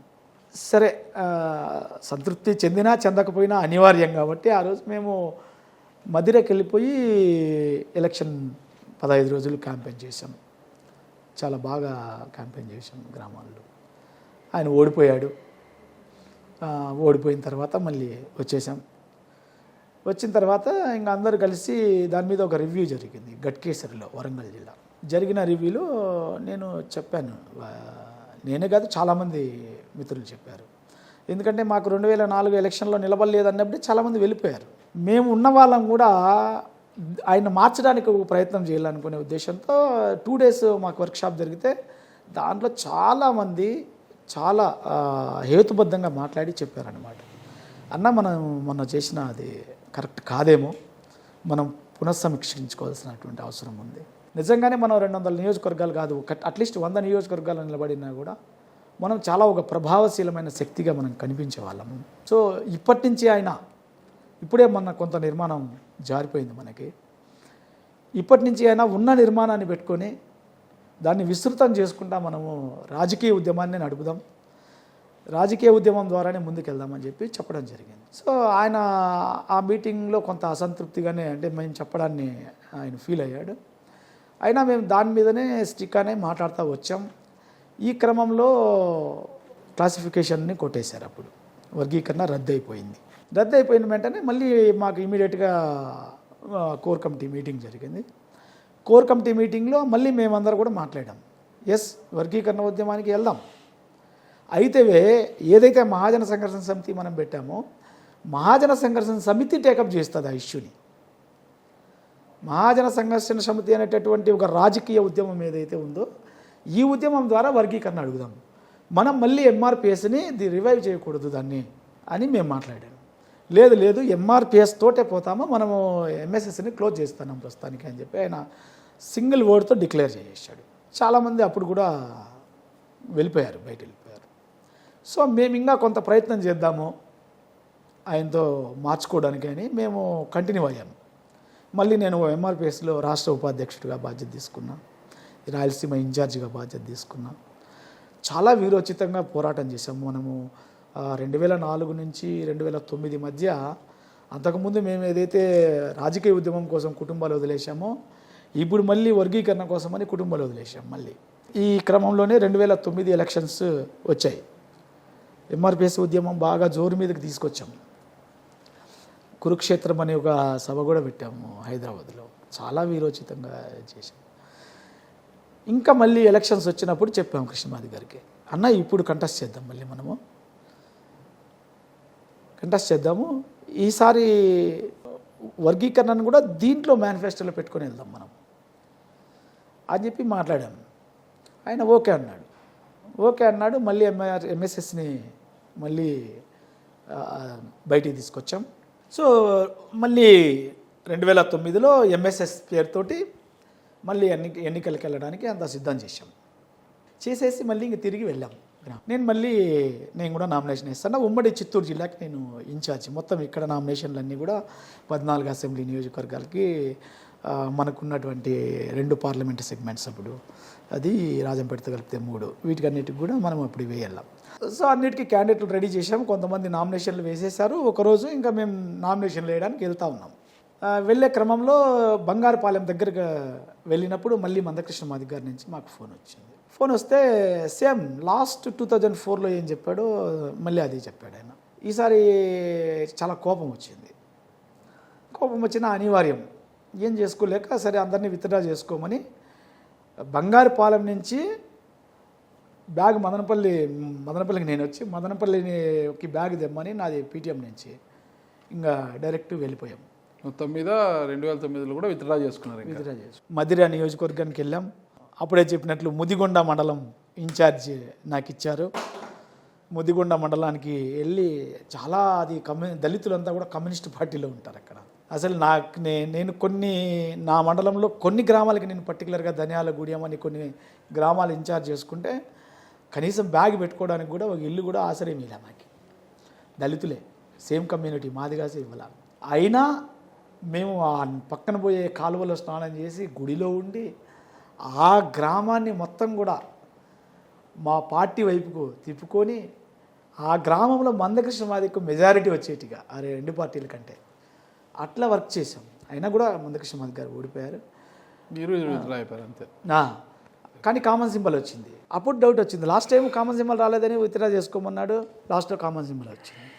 ఈసారి విత్డ్రా చేసుకోమన్నాడు, కామన్ సింబల్ వచ్చింది. సో దీని వెనక ఏదో జరుగుతుంది. ఈసారి కూడా అలయన్స్కి వచ్చారు. 2009లో కూడా అలయన్స్ పిలిచారు. కాంగ్రెస్ పిలిచింది, టీడీపీ పిలిచింది. అలయన్స్లకు పోకపోతే నిలబడకపోతే ఇది అప్పటి నుంచి మాకు ఇంకా ఎప్పుడెప్పుడా బయటపడేది అనేటటువంటి ఇది మొదలైంది. మీరు ఇలా అంటున్నారు కానీ మాదిగల వర్గీకరణ కోసము మందకృష్ణ మాదిగ గారు అదే లైన్ తీసుకున్నారు. ఈ రోజుకి కూడా రిజర్వేషన్లకు ఎవరైతే వ్యతిరేకమో మళ్ళీ మేము అధికారం కోసం ఎస్సీ ఎస్టీలకు రిజర్వేషన్ తొలగించేస్తాం, వాళ్ళకి రిజర్వేషన్ అవసరమని ఏ పార్టీ అయితే అంటుందో ఆ పార్టీతో తెలంగాణలోనూ ఈరోజు ఏపీలోకి వచ్చి మళ్ళీ కూడా గతంలో ఏం జరిగింది, మళ్ళీ ఏపీలోకి వచ్చి టీడీపీతో ఆయన జత కట్టడము, వాళ్ళకి మద్దతు ప్రకటించడం జరిగింది. మీరేమో ఆ క్లాసిఫికేషన్ వచ్చినా విభజించడం వల్ల వచ్చే లాభాలేంటి, ఉద్యోగ అవకాశాలు లేవు, ఏం లేవు, ప్రైవేటీకరణలో ఉన్న ఉద్యోగాల కోసం ఇంత అవసరమా అని మీరు అంటున్నారు. ఎక్కడ మళ్ళీ ఇది కూడా ఒక సంఘర్షణే కదా సార్. ఈడ రెండు అంశాలు మీరు అన్నట్లు రిజర్వేషన్స్ది ఒకటి మాట్లాడాలి. ఆయన ఇప్పుడు బీజేపీకి సపోర్ట్ చేయడం, దాని మీద ప్రత్యేకంగా మాట్లాడాలి. బీజేపీకి మందకృష్ణ మాదిగా సపోర్ట్ చేయడం అనేది శీలహననం. అంటే ఆయన శీలాన్ని కోల్పోయినాడు ఇంకా అంతే. ఒకవేళ నిజంగానే క్లాసిఫికేషన్ చేసినా కూడా బీజేపీకి Mandakrishna Madiga as a Ambedkar రైట్గా support చేయకూడదు. ఓకే, ఎందుకు చేయకూడదు అని అంటే వాడు ప్రత్యక్షంగా మాట్లాడుతున్నాడు. మోహన్ భగవత్ ఏదైతే బీజేపీని నడిపిస్తాడే మోహన్ భగవత్ ఉన్నాడో ప్రత్యక్షంగా ప్రధాన మీడియాలో మాట్లాడాడు. ఏమని మాట్లాడాడు? 21వ శతాబ్దంలో కూడా రిజర్వేషన్లు అవసరమా అని మాట్లాడాడు. అంటే రిజర్వేషన్లు భావనకి మేము వ్యతిరేకం, రిజర్వేషన్లు మేము తీసేస్తామని మాట్లాడేటటువంటి ఒక పార్టీ బీజేపీ పార్టీ. ఆ బీజేపీ పార్టీలో నువ్వు రిజర్వేషన్లు అడగడమే హేతుబద్ధత లేనటువంటి విషయం. వాళ్ళ విధానమే రిజర్వేషన్లు కాదు కదా, వాళ్ళ దగ్గరికి పోయి నువ్వు రిజర్వేషన్లు అడగడం అనేది తప్పు. నెంబర్ 1. నెంబర్ 2, అసలు ఆ పార్టీనే స్టార్టింగ్ నుంచి అంబేద్కర్ ఫిలాసఫీ ఏదైతే ఉందో స్వేచ్ఛ, సమానత్వం, సౌభ్రాతృత్వం, న్యాయం అనే ఆ సమసమాజ సిద్ధాంతం ఏదైతే ఉందో అంబేద్కర్ సిద్ధాంతం, దానికి వ్యతిరేకమైన వాళ్ళు అందుకే భారత రాజ్యాంగంలో ఆ పదాలు పొందుపరిచిన దానికి పీఠికలో ఈక్వాలిటీ, లిబర్టీ అండ్ ఫ్రెటర్నిటీ ఆ అంశాలు దాంట్లో ఉన్నందుకే వాళ్ళు రాజ్యాంగాన్ని వ్యతిరేకించారు. ఈ రాజ్యాంగాన్ని మేము ఎప్పుడైనా తీయేస్తామని 125 సంవత్సరాలకు ముందు ఏర్పడిన ఆర్ఎస్ఎస్ ఆ రోజు అంబేద్కర్ రాజ్యాంగం సమర్పించేటప్పుడు మాట్లాడింది కదా. అంబేద్కర్ డిబేట్స్ అయితే మనకు తెలుస్తాయి, కాన్స్టిట్యూషన్ డిబేట్స్.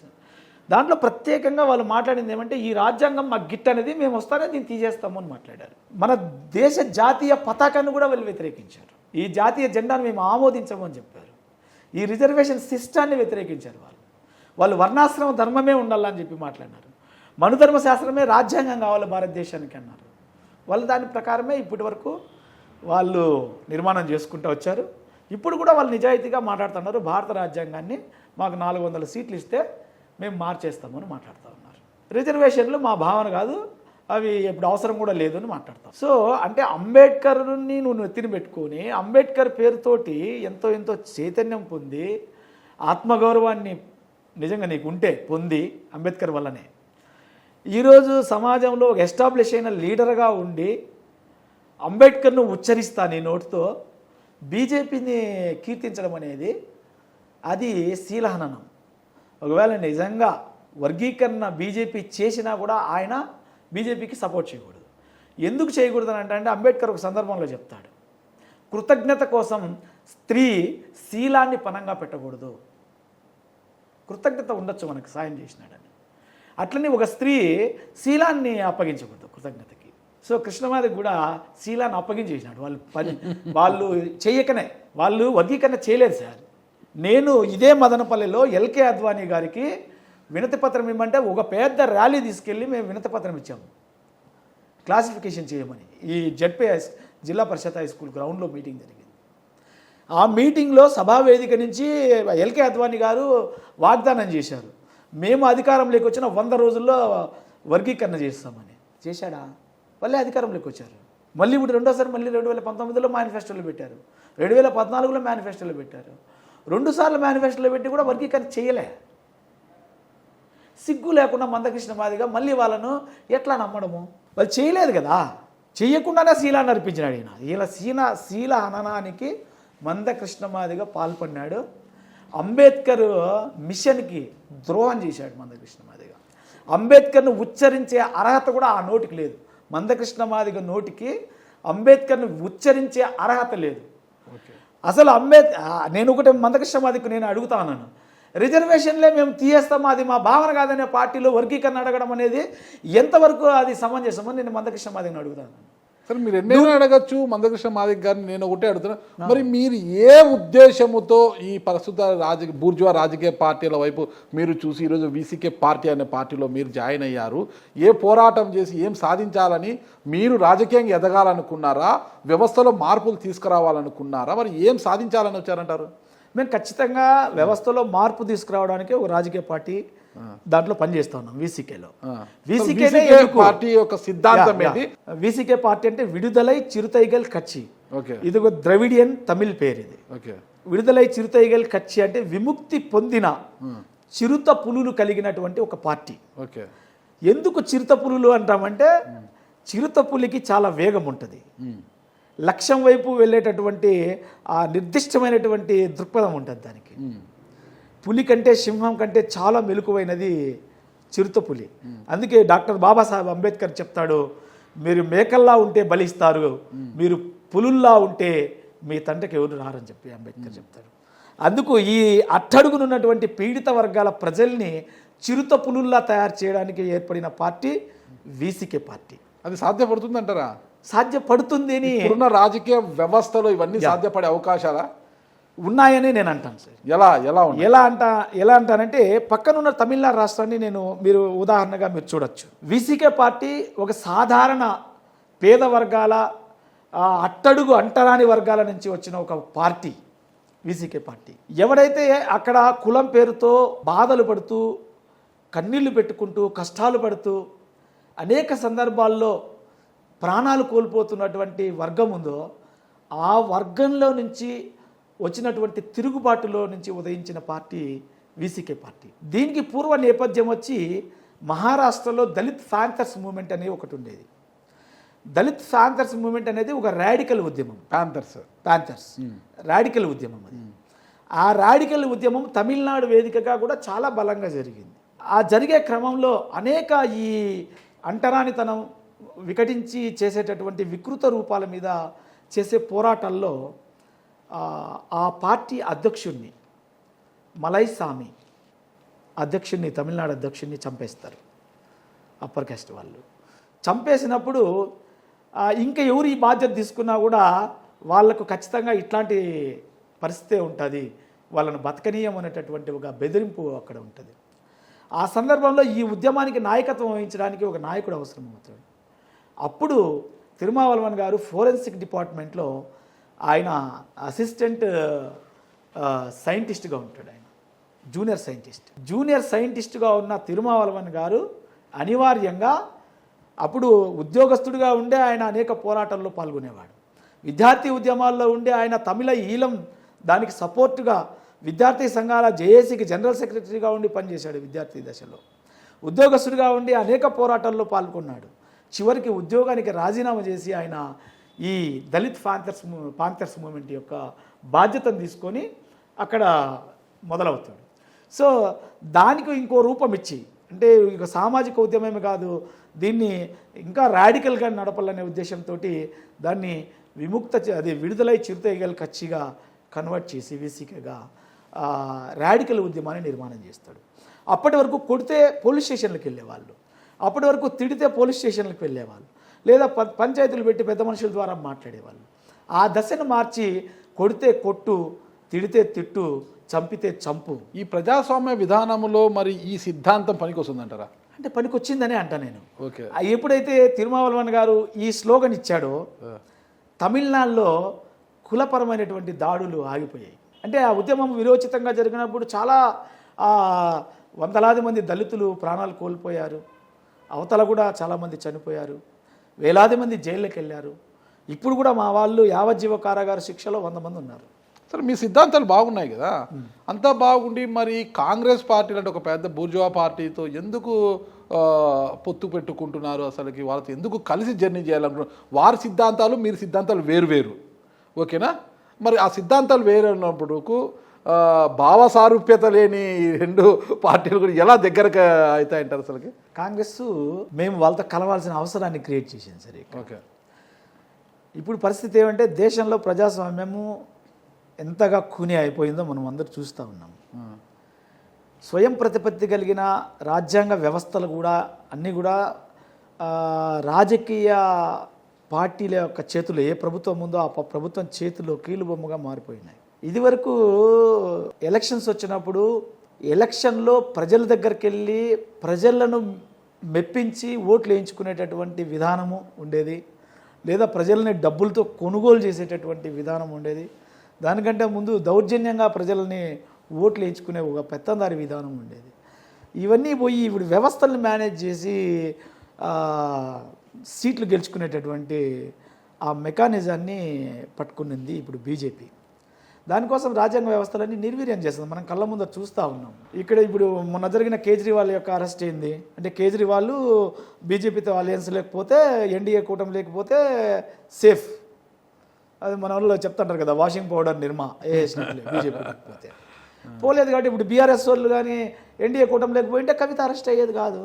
వాళ్ళ వెంట ఉంటే లేకంటే కలంకితులు. మన స్టేట్లోనే ఇప్పుడు వాళ్ళ దగ్గరికి పోయిన వాళ్ళు సీఎం రమేష్ పరిస్థితి ఏమి, సుజనా చౌదరి పరిస్థితి ఏంటి అంటే మనమే కళ్ళ ముందు చూస్తూ ఉన్నాం. బ్లాక్మెయిల్ చేయడము, లేదంటే ఈడీ వెళ్తుంది వెన్నెల్ని, లేదా సిబిఐ వెళ్తుంది. దానిపోతే ఇంకా కోర్టుల మీద మాట్లాడకూడదు కూడా, కోర్టులు కూడా ఈరోజు వాళ్ళ పరిధి దాటిపోయిన పరిస్థితి కనిపించడం లేదు. ఇంకా ఎలక్షన్ కమిషన్ కూడా వాళ్ళ హోల్డ్లోకి వెళ్ళిపోయింది. ఇట్లాంటి పరిస్థితుల్లో భారత రాజ్యాంగాన్ని కాపాడుకోవడానికి ఎవరైతే ప్రజాస్వామిక శక్తులు ఉన్నాయో, అంటే కనీసం కొంతైనా ప్రజాస్వామ్యాన్ని, భారత రాజ్యాంగాన్ని, రాజ్యాంగ వ్యవస్థల్ని కొంతమేరకైనా సమర్థించే వాళ్ళందరూ కూడా ఐక్యం కావాల్సినటువంటి అనివార్యత ఉంది. లేదంటే ఈ ఎలక్షన్సే నాకు తెలిసి బహుశా చివరి ఎలక్షన్స్ కావచ్చు ఈ భారత రాజ్యాంగం ప్రకారం. సో రాజ్యాంగాన్ని కాపాడుకుంటేనే భారతదేశంలో సౌభ్రాతృత్వం అనేది, సోదరభావము, బంధుత్వము భారతీయుల మధ్య ఉండాలంటే ఈ భారత రాజ్యాంగమే ఉండాలి. ఈ భారత రాజ్యాంగం పోయి నిజంగానే వాళ్ళు అనుకున్నటువంటి మనుస్మృతిని రాజ్యాంగంగా వాళ్ళు తీసుకొస్తే, ఆల్రెడీ వాళ్ళు కాశీలో మీటింగ్ పెట్టుకొని ఒక డ్రాఫ్ట్ కాన్స్టిట్యూషన్ని మేము వస్తే ఎట్లాంటి కాన్స్టిట్యూషన్ ఉంటుందని తయారు చేశారు పీఠాధిపతులను పెట్టి. మామూలుగా జనరల్గా మేధావులందరినీ కూర్చోబెట్టి రాజ్యాంగం తయారు చేసుకుంటారు ఎవరైనా కానీ. మన వాళ్ళు పీఠాధిపతులను కూర్చోబెట్టి డ్రాఫ్ట్ కాన్స్టిట్యూషన్ తయారు చేశారు. వాళ్ళ శిక్షా స్మృతులు అన్నీ ఎట్లా ఉండబోతాయో కూడా వాళ్ళు డ్రాఫ్ట్ కాన్స్టిట్యూషన్లో చెప్పారు. అంటే ఈసారి మళ్ళీ కానీ బీజేపీ గెలిస్తే వాళ్ళు చెప్తా ఉన్నారు కూడా పబ్లిక్గా. అనంతకుమార్ హెగ్డే మన చెప్పాడుగా, 400 సీట్లు ఇస్తే మేము రాజ్యాంగాన్ని మార్చేస్తాము. అంటే 400 సీట్లు తెచ్చుకోవడానికి అందరినీ మేనేజ్ చేసే ప్రయత్నం చేస్తున్నారు. దానికి ఈడీని, సిబిఐని అందరినీ వాడుకుంటూ ఉన్నారు. సో ఈ క్రమంలో ధైర్యంగా నిలబడగలిగి ఈ బీజేపీ యొక్క విధానాన్ని కండెమ్ చేయగలిగిన వాళ్ళని ఐక్యం చేసుకోవాల్సినటువంటి అనివార్యత ఉంది ఇప్పుడు. ఒకవేళ ఓకే, మేము కాంగ్రెస్ని కూడా అంత ప్రజాస్వామీకరించబడినటువంటి పార్టీ అని మేము చెప్పలేము. బట్ బీజేపీ కంటే ఉన్న ప్రమాదాన్ని ఎదుర్కోవడానికి బీజేపీ అనే ఒక పెద్ద విషసర్పాన్ని ఎదుర్కోవడానికి కొంత పనికొస్తుందనే ఉద్దేశంతో చాలా పార్టీలతో, నాట్ ఓన్లీ కాంగ్రెస్.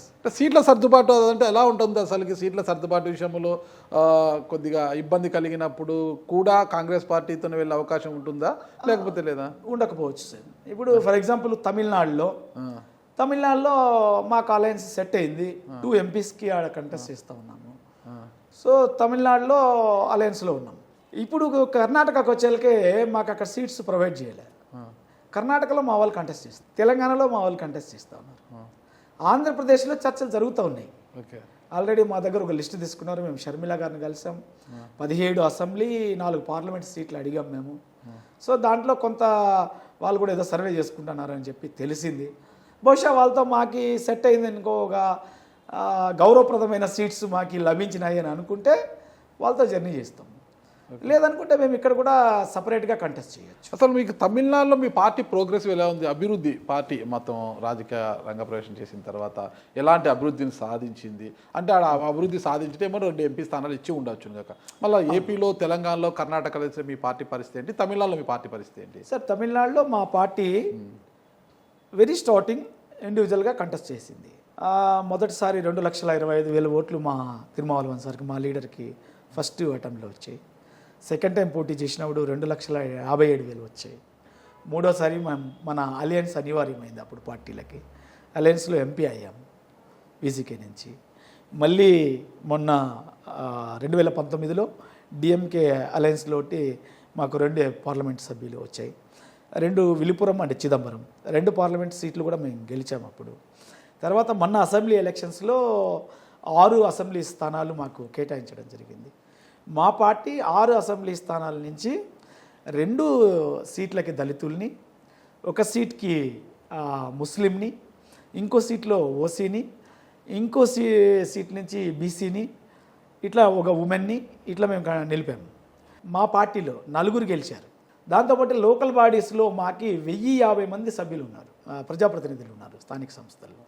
మేయర్లు డిప్యూటీ మేయర్లు కూడా ఉన్నారు మాకు. ఓ సో ఒక ఫుల్లీ ఎస్టాబ్లిష్డ్ పార్టీగా ఈరోజు తమిళనాడులో మా పార్టీ ఉంది. కాబట్టి నిర్మాణాన్ని ఆంధ్రప్రదేశ్లో, కర్ణాటకలో, తమిళనాడులో, కేరళలో కూడా చేసే ప్రయత్నం మేము చేస్తూ ఉన్నాం. సరే, అక్కడ బ్రీతింగ్ స్పేస్ ఉంది కాబట్టి బ్రీత్ తీసుకోగలరు. ఇక్కడ ఆ స్పేస్ ఉందంటారా? ఖచ్చితంగా ఉంటుంది, ఎందుకు ఉండదు. ఇక్కడ కూడా ఏమి ఇక్కడ సచ్చీలమైనటువంటి పార్టీలు అధికార పక్షంగా ప్రతిపక్షంగా ఏం లేవు. ఓకే, ఈ రెండు పక్షాలు ఒకటే, రెండు ఒకే తాండ్లో ముక్కలే రెండు పార్టీలు కూడా. ఓకే, ఇద్దరు కలిసి బీజేపీ దగ్గర ఊడిగం చేస్తూ ఉన్నారు. ఓకే. కాబట్టి ఈడ ఆంధ్రప్రదేశ్లో అసలు రెండో పక్షమే లేదు. రెండు పార్టీలు అంటే మూడో పార్టీ ఒకటి ఉంది కదా, ఇక్కడ జనసేన ఉంది కదా. జనసేనని ఒక పార్టీగా ఇప్పుడు చూడట్లేదు కదా, టీడీపీలో భాగం అనుకుంటున్నారు కదా, ఓకే, ఓకే, లేదా బీజేపీలో భాగం అనుకుంటున్నారు, దాన్ని సపరేట్గా చూడటం లేదు. ఓకే. మేము కూడా అనుకున్నాం ఇది ఒక ప్రత్యామ్నాయం అయితే మాలాంటి ప్రగతిశీల శక్తులకు కూడా ఆయన చెగువీరలాగా పుస్తకాలు పట్టుకొని తిరిగినప్పుడు పవన్ కళ్యాణ్ గారు లాస్ట్ ఎలక్షన్స్లో మేము అతనితో కలవడానికి ప్రయత్నం చేశాం. ఈయన అంటే మూడో ప్రత్యామ్నాయాన్ని రాష్ట్రంలో ఇవ్వబోతాడేమో అనేది. కానీ ఇప్పుడు చూస్తా ఉంటే అన్నీ కలిపి అప్పుడు రెండన్నా అనుకుంటాం అట్లీస్ట్. ఒక తృతీయ ప్రత్యామ్నాయం కావాలి ఈ రాష్ట్రంలో అనుకునే వాళ్ళం అప్పుడు. ఇప్పుడు ద్వితీయ ప్రత్యామ్నాయం కావాలి, అందరూ ఒకే పార్టీనే, 2 కుటుంబాలు 4 పార్టీలు. కాబట్టి ఈడ రెండో ప్రత్యామ్నాయం కావాలి ఇప్పుడు. ఓకే, రెండో ప్రత్యామ్నాయం కోసము ఒక ప్రయత్నం జరగాలి. అది మేము ఇప్పుడు స్టార్ట్ చేస్తే అయిపోతుందని కూడా మేము భావించడం లేదు. మేము ఒక సిద్ధాంతపరమైన రాజకీయం చేస్తూ ఉన్నాం. ఆ సిద్ధాంతపరమైన రాజకీయం జనాల్లోకి తీసుకెళ్లేక క్రమంలో మా శక్తి వంచన లేకుండా బలంగా తీసుకెళ్లే ప్రయత్నం చేస్తూ ఉన్నాం. ఇంతవరకు మీ పురోగతి ఏంటి? ఏపీలో మీరు బాధ్యతలు చేపట్టిన తర్వాత మీరు చేసిన పార్టీ కోసం చేసిన బలోపేత కార్యక్రమాలు ఏమున్నాయంటారు? మేము ఆంధ్రప్రదేశ్లో సుమారు ఒక 5 ఇయర్స్గా చాలా స్ట్రాంగ్గా మేము వర్క్ చేస్తూ ఉన్నాము. ఈ 5 సంవత్సరాలలో మేము ఒక 1000కి పైగా మీటింగ్లు పెట్టింటాం, యాత్రలు చేసాము. ఇదే మదనపల్లిలో మేము 2 సభలు పెట్టాం. మిషన్ కాంపౌండ్ వేదికగా 15,000 మందితోటి సభ పెట్టాం. బీటీ కాలేజ్ గ్రౌండ్ వేదికగా ఒక 15-20 వేల మందితోటి సభ పెట్టాం. ఇట్లా కుప్పం సభ పెట్టాం, అనంతపూర్ పెట్టాం, తిరుపతి పెట్టాం, బాపట్ల పెట్టాం, విజయవాడ పెట్టాం, అమలాపురం పెట్టాం. అసలు ఒక పొలిటికల్ పార్టీగా ఒకవైపు ఇంటలెక్చువల్ గ్రూప్ని ఆర్గనైజ్ చేసుకుంటూ మేధావి వర్గాన్ని వాళ్ళతోటి ట్రైనింగ్ క్లాసెస్ను అట్లా కండక్ట్ చేసుకుంటూ గ్రాస్ రూట్ లెవెల్లో ఉన్న ఇష్యూస్ మీద పనిచేస్తూ ఆ ఇష్యూస్ పరిష్కారం చేసే క్రమంలో ఏదైతే ఈ కులపరమైనటువంటి గ్యాప్ గ్రామాల్లో ఉందో అది పూర్తి చేసి ఒక సమానత్వాన్ని తీసుకొచ్చేటటువంటి ఒక ప్రక్రియను మేము స్టార్ట్ చేసాం. ఇది ఒక దళిత పార్టీగా మేము తీసుకెళ్ళట్లేదు. మేము రెడ్లకు అన్యాయం జరిగినా మేము పోరాటం చేస్తూ ఉన్నాం. మేము ఓసీల్లో ఉండే ఇతర కులాలకి, బలిజలకు కానీ, లేదంటే కమ్మ కులస్తులకు కానీ, బ్రాహ్మిన్స్కి అన్యాయం జరిగినప్పుడు కూడా మేము పోరాటం చేసాం. మీరు ఆలోచించవచ్చు, మేము మదనపల్లిలో ఒక ఉద్యమం చేసాం. వీసీకే పార్టీ లీడ్ తీసుకొని మదనపల్లి జిల్లా కోసం ఉద్యమం చేశాం. 633 రోజులు ఉద్యమం చేశాం సార్ మేము, నిర్విరామంగా 633 రోజులు. దాని తర్వాత అంటే అన్ని రోజులు ఈ రాష్ట్రంలో ఎక్కడా జిల్లా కోసం ఉద్యమం జరగల. అదేవిధంగా 2826 వినతి పత్రాలని ఈ జిల్లా కోసం కలెక్టర్కి సమర్పించడం జరిగింది. అంత కరెక్ట్గా ఎలా గుర్తుపెట్టుకున్నారు? నేను సమర్పించింది, కన్వీనర్, మదనపల్లి జిల్లా సాధన సమితికి నేను కన్వీనర్. నేనే తీసుకెళ్ళి సబ్మిట్ చేసి అక్నాలజ్మెంట్ కూడా తీసుకున్నాం. సో అంటే ఇక్కడ మదనపల్లి ప్రజలందరి కోసం, మా కోసం ఏముంది ఇక్కడ, మా దళితులకు మాత్రమే వచ్చిన ప్రయోజనం ఏం లేదు కదా. పీటీఎం శివప్రసాద్ గారు ఒక వర్గానికే నాయకుడు, అన్ని వర్గాల అంటే కష్టాల్లో ఉన్న ప్రతి ఒక్కరికి తమ్ముడుగాను అన్నగాను వ్యవహరిస్తుంటాడంట. నాయకుడు అని అనలేను కానీ మీరు చెప్పేది 100% కరెక్ట్. నేను నాయకుడిగా నేను ఎప్పుడు ఫీల్ అవ్వను. నేను మీరు అన్నట్లు వాళ్ళకి అన్నగానో తమ్ముడుగానో నా వయసును బట్టి నేను ప్రవర్తిస్తూ ఉంటాను. సో నాకు వాస్తవం చెప్పాలంటే నెలకి కొన్ని లక్షల రూపాయలు పార్టీకి మేము ఖర్చు చేస్తాం. మా పార్టీ నుంచి ₹1 కూడా మాకు రాదు. మీకు ఫండ్ రాదు? మరి మీరు ఎలా జనరేట్ చేస్తారు? మీకున్న మా కమ్యూనిటీ నుంచి వచ్చేది 10% ఉంటుంది. దాంట్లో మా కమ్యూనిటీ నుంచి వచ్చేది ఆ రిసోర్స్ 10% ఉంటుంది. అంటే మా కమ్యూనిటీ కొంత షేర్ చేస్తుంది, ఎందుకంటే మేము లీడ్ చేసిన వాళ్ళను చూసుకొని వాళ్ళు. అయితే 90% అన్ని కులాల్లో ఉండేటటువంటి సమాజ హితైభిలాషులు మేము మంచి చేస్తున్నామనే ఉద్దేశంతో సపోర్ట్ చేస్తూ ఉన్నారు మాకు. సో అందరి సహకారంతో మేము వెళ్తా ఉన్నాము, అందరి కోసం పనిచేస్తూ ఉన్నాము. అందరి సహకారం తీసుకొని మా కోసం పనిచేయట్లే. మేము చేసే పని అందరిది అందరూ భావించి మాకు సహకరిస్తూ ఉన్నారు. మేము అందరి సహకారంతో అందరి కోసం పనిచేస్తూ ఉన్నాం. అన్ని ఇష్యూస్ మీద మేము మాట్లాడతాం. అంటే సమాజ హితం కోసమే, సమాజంలో జరుగుతున్న అన్యాయాల కోసమే మీరు ఖచ్చితంగా పోరాటాలు చేస్తున్నారా? 100%. 100%. దాని మీద ఎవరు కామెంట్ చేసినా కూడా మీరు నేను ఎక్కడ సమాధానం, ఎలాంటి డైవర్షన్ లేదంటారు? ఎలాంటి డైవర్షన్ లేదు, దానికి ఇంకో ముసుగు వేసేది కూడా లేదు. ఓకే, కులం ముసుగు వేసుకొని కులాన్ని అడ్డు పెట్టుకొని ఆ ఆదాయాన్ని సమకూర్చుకోవడం ఇలాంటి కార్యక్రమాలు చేయలేదంటారు? భారతీయ అంబేద్కర్ సేనగా మేము మొదలయ్యాం. మీకు ఐడియా ఉంటుంది. బాస్ అనే సంస్థ నుంచి, ఎంఆర్పిఎస్ నుంచి బయటకు వస్తాను. బాస్ సంస్థకి ఒక సిద్ధాంతాన్ని నిర్దేశించుకున్నాము. ఎక్కడే కానీ కులాన్ని రియలిస్టిక్గా ఎక్కడైతే వివక్ష గ్రామాలలో జరుగుతుంది, నాట్ ఓన్ టౌన్స్లో అది పెద్దగా కనిపించకపోవచ్చు, ఉన్నా కూడా అది వేరే రూపంలో ఉంటుంది. తప్పుడు కేసులు పెట్టడము ఎస్సీ ఎస్టీల పేరుతో, లేదంటే ఒక కామెంట్ వచ్చినప్పుడు నేను దళితుని కాబట్టి కామెంట్ చేసినామని మాట్లాడడము, అది అట్లాంటి విధానాలకి మా పార్టీ కానీ మా వెనుకున్న సోషల్ మూవ్మెంట్ కూడా వ్యతిరేకం.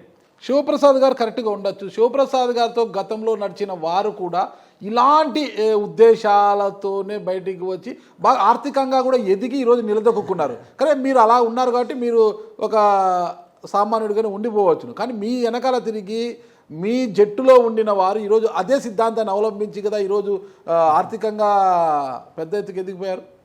సార్ ఇది 100%. అంటే దళిత ఉద్యమాల పేరుతో కొంత ఎస్సీ ఎస్టీ యాక్ట్ మిస్యూజ్ జరుగుతోంది. దళిత ఉద్యమకారుల్ని ఉపయోగించుకొని రియల్ ఎస్టేట్ వాళ్ళు, వడ్డీ వ్యాపారులు, పొలిటికల్ లీడర్స్ కూడా యాక్ట్ను మిస్యూజ్ చేస్తున్నారు. ఇక్కడ ఒక భూమిని కబ్జా చేయడము, ఒక దళితుని తెచ్చి ఫ్రంట్ ఫేస్ పెట్టడము, ఏమన్నా మాట్లాడితే అతను చూపించడం, అతనికి అంత పరిష్కారం అయినాక అతనికి తులమో పొలం ఇవ్వడం, అతను ముందు పెట్టుకోవడం జరుగుతుంది. ఇక్కడ ఎగ్జాక్ట్గా జరుగుతూ ఉన్నాయి. అయితే మా దగ్గర అది జరగడానికి అవకాశం ఇవ్వడం లేదు మేము. అందుకే మదనపల్లిలో చూడొచ్చు, ఎక్కడ భూ సమస్యల్లో మేము ఇన్వాల్వ్ అయ్యేది చాలా తక్కువ ఉంటుంది. ఏదో జినైన్ ఉంటే తప్ప అక్కడికి వెళ్ళాం. మేము ఒకటి నిర్దేశించుకున్నాం, అంటే మేము మా అర్నింగ్, అంటే మీరు కూడా అడగచ్చు, మరి మీరు ఏం చేయకపోతే, మీ పార్టీ నుంచి రాకపోతే మీ అర్నింగ్ ఎట్లా? శివప్రసాద్ గారికి వ్యాపారాలు లేవు, ఏమి లేవు కదా, ఫుల్ ఫ్లెడ్జ్డ్గా మీరు ఉద్యమాల్లో ఉంటారు, మీరు బతికెట్లా? అంటే కుటుంబ జీవనం ఉంటుంది కదా, ఉంటుంది కదా, ఎట్లా అని. నిజమే, నా కుటుంబ జీవనానికి నాకు కావాలి. నేను ఇప్పుడు కూడా బాడిగ ఇంట్లో ఉన్నా, నాకు బాడిగ కట్టాలి, కరెంటు బిల్లు కట్టాలి, ఏది గ్యాస్ బిల్లు కట్టాలి, అన్నీ ఉంటాయి. నాకు కూడా పిల్లలు చదువుకుంటున్నారు, చదువులకు డబ్బులు ఉంటుంది, అన్నీ ఉంటాయి. ఎట్లా? అయితే భారతీయ అంబేద్కర్ సేన, నేను ముందే చెప్పాను, మేము కమ్యూనిస్టు నక్సలైట్ ఉద్యమ నేపథ్యం నుంచి వచ్చిన వాళ్ళు. సో మమ్మల్ని అక్కడ ఎవరు పోషించేవాళ్ళు? ప్రజలు పోషించేవాళ్ళు. ఆ ప్రజలే ఇక్కడ కూడా పోషించాలనేటటువంటి ఒక సిద్ధాంతాన్ని తీసుకున్నాం మేము. అందుకే ఆ బార్డర్ దాటలేము. ప్రజలు పోషించే ఆ బార్డర్ దాటేసి మమ్మల్ని మేమే పోషించుకునే ఆ మార్గాల వైపు మేము వెళ్ళట్లేదు. ఈరోజు కూడా నా కార్డు మీద వచ్చే బియ్యం తక్కువ పడితే నా ప్రజలు పంపించే బియ్యం, ఈరోజు కూడా నా ఇంటికి బియ్యం వస్తాయి. మీ ఇంటికి భోజనానికి వస్తాయి రోజు? మీరు రావచ్చు. మీ ఇంట్లో ₹2 కిలో బియ్యమే, స్టోర్ బియ్యమే ఉండాలి. అది ఉంటాయి, 2 రకాలు ఉంటాయి. ఓకే, అంటే నాకు 2 రకాల పరిస్థితులు ఉంటాయి. ఒకటి, నా స్టోర్ బియ్యం 100% తింటాం మేము. అదనంగా నాకు ఇంకా అవసరం, నా ఇంటికి చుట్టాలు, ఉద్యమకారులు చాలామంది వస్తూ ఉంటారు. కానీ ప్రతి ఏ ఇంట్లో పెళ్లి జరిగినా కూడా నా ఇంటికి బట్టలు వస్తాయి, నాకు బట్టలు పెడతారు. వాళ్ళ తమ్ముడిగా. సెంటిమెంట్ కాదు, వాళ్ళు నన్ను వాళ్ళ తమ్ముళ్ళలాగా, మీరు అన్నారుగా ఇంతకుముందే, ఒక తమ్ముళ్ళలాగా చూసుకుంటారు. నేను నెలకు ఇంతవరకు అంగడికి పోయి బియ్యం కొనేది అట్లాంటిది నాకు ఉండదు. నా ఇంట్లో బియ్యం అయిపోతే ఎవరెవరు బియ్యం తెచ్చేసి ఉంటారు. నా ఇంటికి కూరగాయలు, వాళ్ళు పండించే కూరగాయలు నా ఇంటికి వస్తాయి. ప్రేమతో వేస్తారా, భయంతో వేస్తారా? నన్ను భయపడాల్సిన అవసరమే లేదు, ఎందుకంటే నేను ఎవరిని బెదిరించను, ఎవరిని కొట్టను, తిట్టను. మరి ఎవరిని బెదిరించారు? అందరికీ మీరు అంటే ప్రేమ కదా, ప్రేమ కోసం అందరికి సమస్యలు ఉన్న చోటే పిటిఎం శివప్రసాద్ గారు ఉంటారు, ఉద్యమాలు చేస్తారు. మరి గతంలో ఆ మదనపల్లిలో ఉన్న ఒక డిఎస్పీ మిమ్మల్ని ఎందుకు ఎన్కౌంటర్ చేయాలని చూశారు? అది పోరాటంలో ఎందుకు ఎన్కౌంటర్ చేయాల్సి వచ్చిందంటే, ఒక దళిత అమ్మాయిని ఒక పైకులం అబ్బాయి చీట్ చేసి, ఆల్రెడీ మ్యారీడ్ వాడు, ఆ అమ్మాయిని వేరే రియల్ ఎస్టేట్ వ్యాపారి దగ్గర వాడు ఉండి డ్రైవర్గా వాళ్ళ బ్రదర్ని అని చెప్పుకొని, ఈ అమ్మాయి చాలా అందగత్తే, ఉషారాని, మీకు గుర్తు? తెలుసు. ఉషారాని చాలా అందగత్తే, సినిమాలో హీరోయిన్గా ఆఫర్ వచ్చింది అమ్మాయికి. బీఎస్సీ కంప్యూటర్స్ చేస్తాను అమ్మాయి. ఆ అమ్మాయిని వల వేసి వాడు పట్టుకొని తీసుకొచ్చేసాడు. సరే మ్యారేజ్ చేసుకునేసినాడు. మ్యారేజ్ అయిన తర్వాత ఆ అమ్మాయికి అర్నింగ్ లేదు కదా, అర్నింగ్ లేనప్పుడు ఈడు కూడా కేసులు అవి పెట్టి ఇబ్బందులు అయిన తర్వాత ఆ అమ్మాయిని తీసుకొచ్చి మదనపల్లి పెట్టి తిరుపతి నుంచి ఇక్కడ కూడా బతకలేక వాడు తీసుకెళ్ళి వాళ్ళ విలేజ్లో పెట్టినప్పుడు కోటకొండ అనే విలేజ్లో, ఆ విలేజ్లో క్యాస్ట్ చాలా డిస్క్రిమినేషన్ ఉంటుంది, సహజంగా ఉంటుంది. సో ఈ అమ్మాయిని సపరేట్గా పెట్టడం, ఈ అమ్మాయికి సపరేట్ ప్లేట్ ఇవ్వడము, అట్లా ఉన్నప్పుడు ఆ అమ్మాయి దాన్ని జీర్ణించుకోలేక, అంటే ఆ అమ్మాయి ఒక ఎంప్లాయీ కూతురు, తిరుపతిలో ఉండి బతికిన అమ్మాయి, అక్కడ క్యాస్ట్ని చూసిండదు ఆ అమ్మాయి, ఆ ఫీలింగ్ని. ఇక్కడ ఎప్పుడైతే ఈ వివక్షను ప్రత్యక్షంగా చూసిందో తట్టుకోలేక అమ్మాయి తిరుగుబాటు చేయడం, తిరుగుబాటు చేసిన క్రమంలో ఆ అమ్మాయిని ఏదో చేశాడని, హత్య చేశాడని మాకు తెలియడం. సో ఆ అమ్మాయిని తీసుకెళ్ళి తిప్పారెడ్డి హాస్పిటల్లో అడ్మిషన్ చేసి, ఆ తిప్పారెడ్డి హాస్పిటల్లో ఆ అమ్మాయికి డెంగీ ఫీవర్ అని చెప్పి ఆయన సర్టిఫికేట్ ఇవ్వడం. ఎవరు ఇచ్చారు? ఈయన డాక్టర్ తిప్పారెడ్డి గారు ఆయన ఇచ్చారా? ఇచ్చారని మాకు తెలియడం. ఈ తెలిసిన వెంటనే అప్పుడు నేను పీటీఎంలో ఉన్నా యాక్చువల్గా. అప్పుడు నాకు ఇక్కడి నుంచి ఒక ఫోన్ వచ్చింది. ఫోన్ వస్తే నేను అక్కడి నుంచి మదనపల్లికి వచ్చి వివరాలన్నీ సేకరించి, సో ఓకే వీళ్ళు ఒక డౌట్ ఎక్స్ప్రెస్ చేస్తున్నారు కాబట్టి దీన్ని రీపోస్ట్ మార్టం చేయాలా, అంటే సాయంత్రము లైట్ ఫెయిల్ అయిన తర్వాత పోస్ట్ మార్టం చేయకూడదు. ఇక్కడ పోస్ట్ మార్టం జరిగింది. పోస్ట్ మార్టంకు ముందే అమ్మాయి బాడీ మీద అక్కడక్కడ రక్తపు గాయాలు ఉన్నాయి అని చెప్పారు. సో ఆ గాయాలు ఎట్లా వచ్చినాయి, సో ఇక్కడ ఏమన్నా మతలబు ఉందా, దీని మీద రీపోస్ట్ మార్టం చేయాలా అని చెప్పి ఒక రిప్రజెంటేషన్ చేసాం. చేసిన వెంటనే అందరూ విరుచుకుపడ్డారు, పోలీసులు అంతా. అది ఎందుకో ఏమో, పోలీసులు అపోజిట్, డాక్టర్స్ అగెనిస్ట్ మాకి. సో ఆ సందర్భంలో ఇంకా ఒక పోరాటం అనివార్యమైంది. అంటే విజ్ఞప్తి చేస్తాం మామూలుగా, ఆ వినతులను పట్టుకున్నప్పుడు పోరాటం చేయాలి కదా. తిప్పారెడ్డి హాస్పిటల్, దేశ హాస్పిటల్ మీద కూడా మీరు దుర్మం చేశారు కదా, పెద్ద అదే ఆయన అడ్డం వచ్చాడు అప్పుడు. ఓకే, మేమేం చేసాము, అసలు ఆయన డెంగ్యూ ఫీవర్ అంటా ఉన్నాడు, అంటే పొంతన లేకుండా ఉంది. అక్కడేమో పోస్ట్ మార్టం రిపోర్ట్ తీసుకుంటే ఊపిరి ఆడకుండా చేయడం వల్ల చనిపోయింది అని పోస్ట్ మార్టం రిపోర్ట్లో వచ్చింది. అంటే నీకు డెంగ్యూ ఫీవర్ వస్తే మళ్ళీ అక్కడ కూడా అదే రావాలి కదా, పోస్ట్ మార్టంలో అది రాలేదే. సో ఇదేదో మతలబు ఉంది. అసలు డెంగ్యూ ఫీవర్ అని ఆయన ఎందుకు సర్టిఫికేట్ ఇచ్చినాడు? అప్పుడు అసలు డెంగ్యూ ఫీవర్ అనేది నేను వినడం ఫస్ట్ కేసు అది. అప్పుడు లేదు, ఐ మీన్ 2002 ఇది జరిగింది. సో ఈ సందర్భంలో నేనేం చేశానంటే అంటే ఇదేదో జరిగిపోయింది అనేది మేము కూడా బాగా ఎంగేజ్లో ఉన్నాము. అప్పుడు చాలా పెద్ద పోరాటంగా తీసుకున్నాం, వేల మందిని మొబిలైజ్ చేసాం, చలో మదనపల్లి అని పెట్టి. మేము ప్రధానంగా డిమాండ్ చేసాం, రీపోస్ట్ మార్టం చేయాలి, దీని మీద సిబిఐ ఎంక్వైరీ చేయాలి, లేకుంటే అట్లీస్ట్ జ్యుడిషియల్ ఎంక్వైరీ వేయాలి, కేసుని SC ST యాక్ట్ కింద కట్టాలి. ఎందుకంటే ఆల్రెడీ అట్రాసిటీ, ఆ అమ్మాయిని వివక్ష చూపించినారని చెప్పేది జరిగింది. దాని మీద ఆల్రెడీ కంప్లైంట్ అంతకుముందే 1 పోలీస్ స్టేషన్లో ఇక్కడ ఉంది, మదనపల్లిలో ఉన్నప్పుడే ఇవన్నీ ఉన్నాయి. కాబట్టి కేసును ఫస్ట్ అట్రాసిటీ యాక్ట్ కింద కట్టండి, దాని తర్వాత జ్యుడిషియల్ ఎంక్వైరీ చేయండి, అసలు ఎందుకు రాత్రిలో పోస్ట్ మార్టం చేయాల్సి వచ్చింది, రీపోస్ట్ మార్టం చేసి అసలు వాస్తవాలు ఏందో తేల్చండి, దీంట్లో అసలు తిప్పారెడ్డి గారి పాత్ర ఏంది, ఆయన ఎందుకు డెంగ్యూ ఫీవర్ అని ఇచ్చాడు, ఎంక్వైరీ చేయండి అని అడిగాము. అడిగినప్పుడు ఎందుకో తిప్పారెడ్డి సార్కి ఆయనకి భయమైందో కోపం వచ్చిందో తెలీదు. ఆయన డిఎస్పీని ప్రసన్నం చేసుకున్నాడు, డిఎస్పీ రాములప్పుడు. ఆయన దాన్ని పెద్ద ప్రెస్టేజ్గా తీసుకొని మీరు అజిటేషన్ చేయకూడదు అని చెప్పి హుకుం జారీ చేశాడు ఆయన. అదేంది, ప్రజాస్వామ్య దేశంలో ప్రజాస్వామ్య పద్ధతిలో మేము తుపాకులు ఎత్తుకొని వస్తామని చెప్పట్లేదు, మేము బ్యానర్లు పట్టుకొని ప్లకార్డు పట్టుకొని ఒక ఉద్యమం చేస్తాము, ఒక ర్యాలీ చేస్తామంటే పర్మిషన్ ఇవ్వకపోయినా చేస్తాము అన్నాం. మేము అప్లై చేసాం, పద్ధతి ప్రకారం పర్మిషన్కి అప్లై చేసాం, అంతా చేస్తే తను పర్మిషన్ ఇవ్వకపోగా రాత్రిలో మమ్మల్ని అరెస్ట్ చేయాలని చెప్పి ఏదో ప్రయత్నం చేశారు.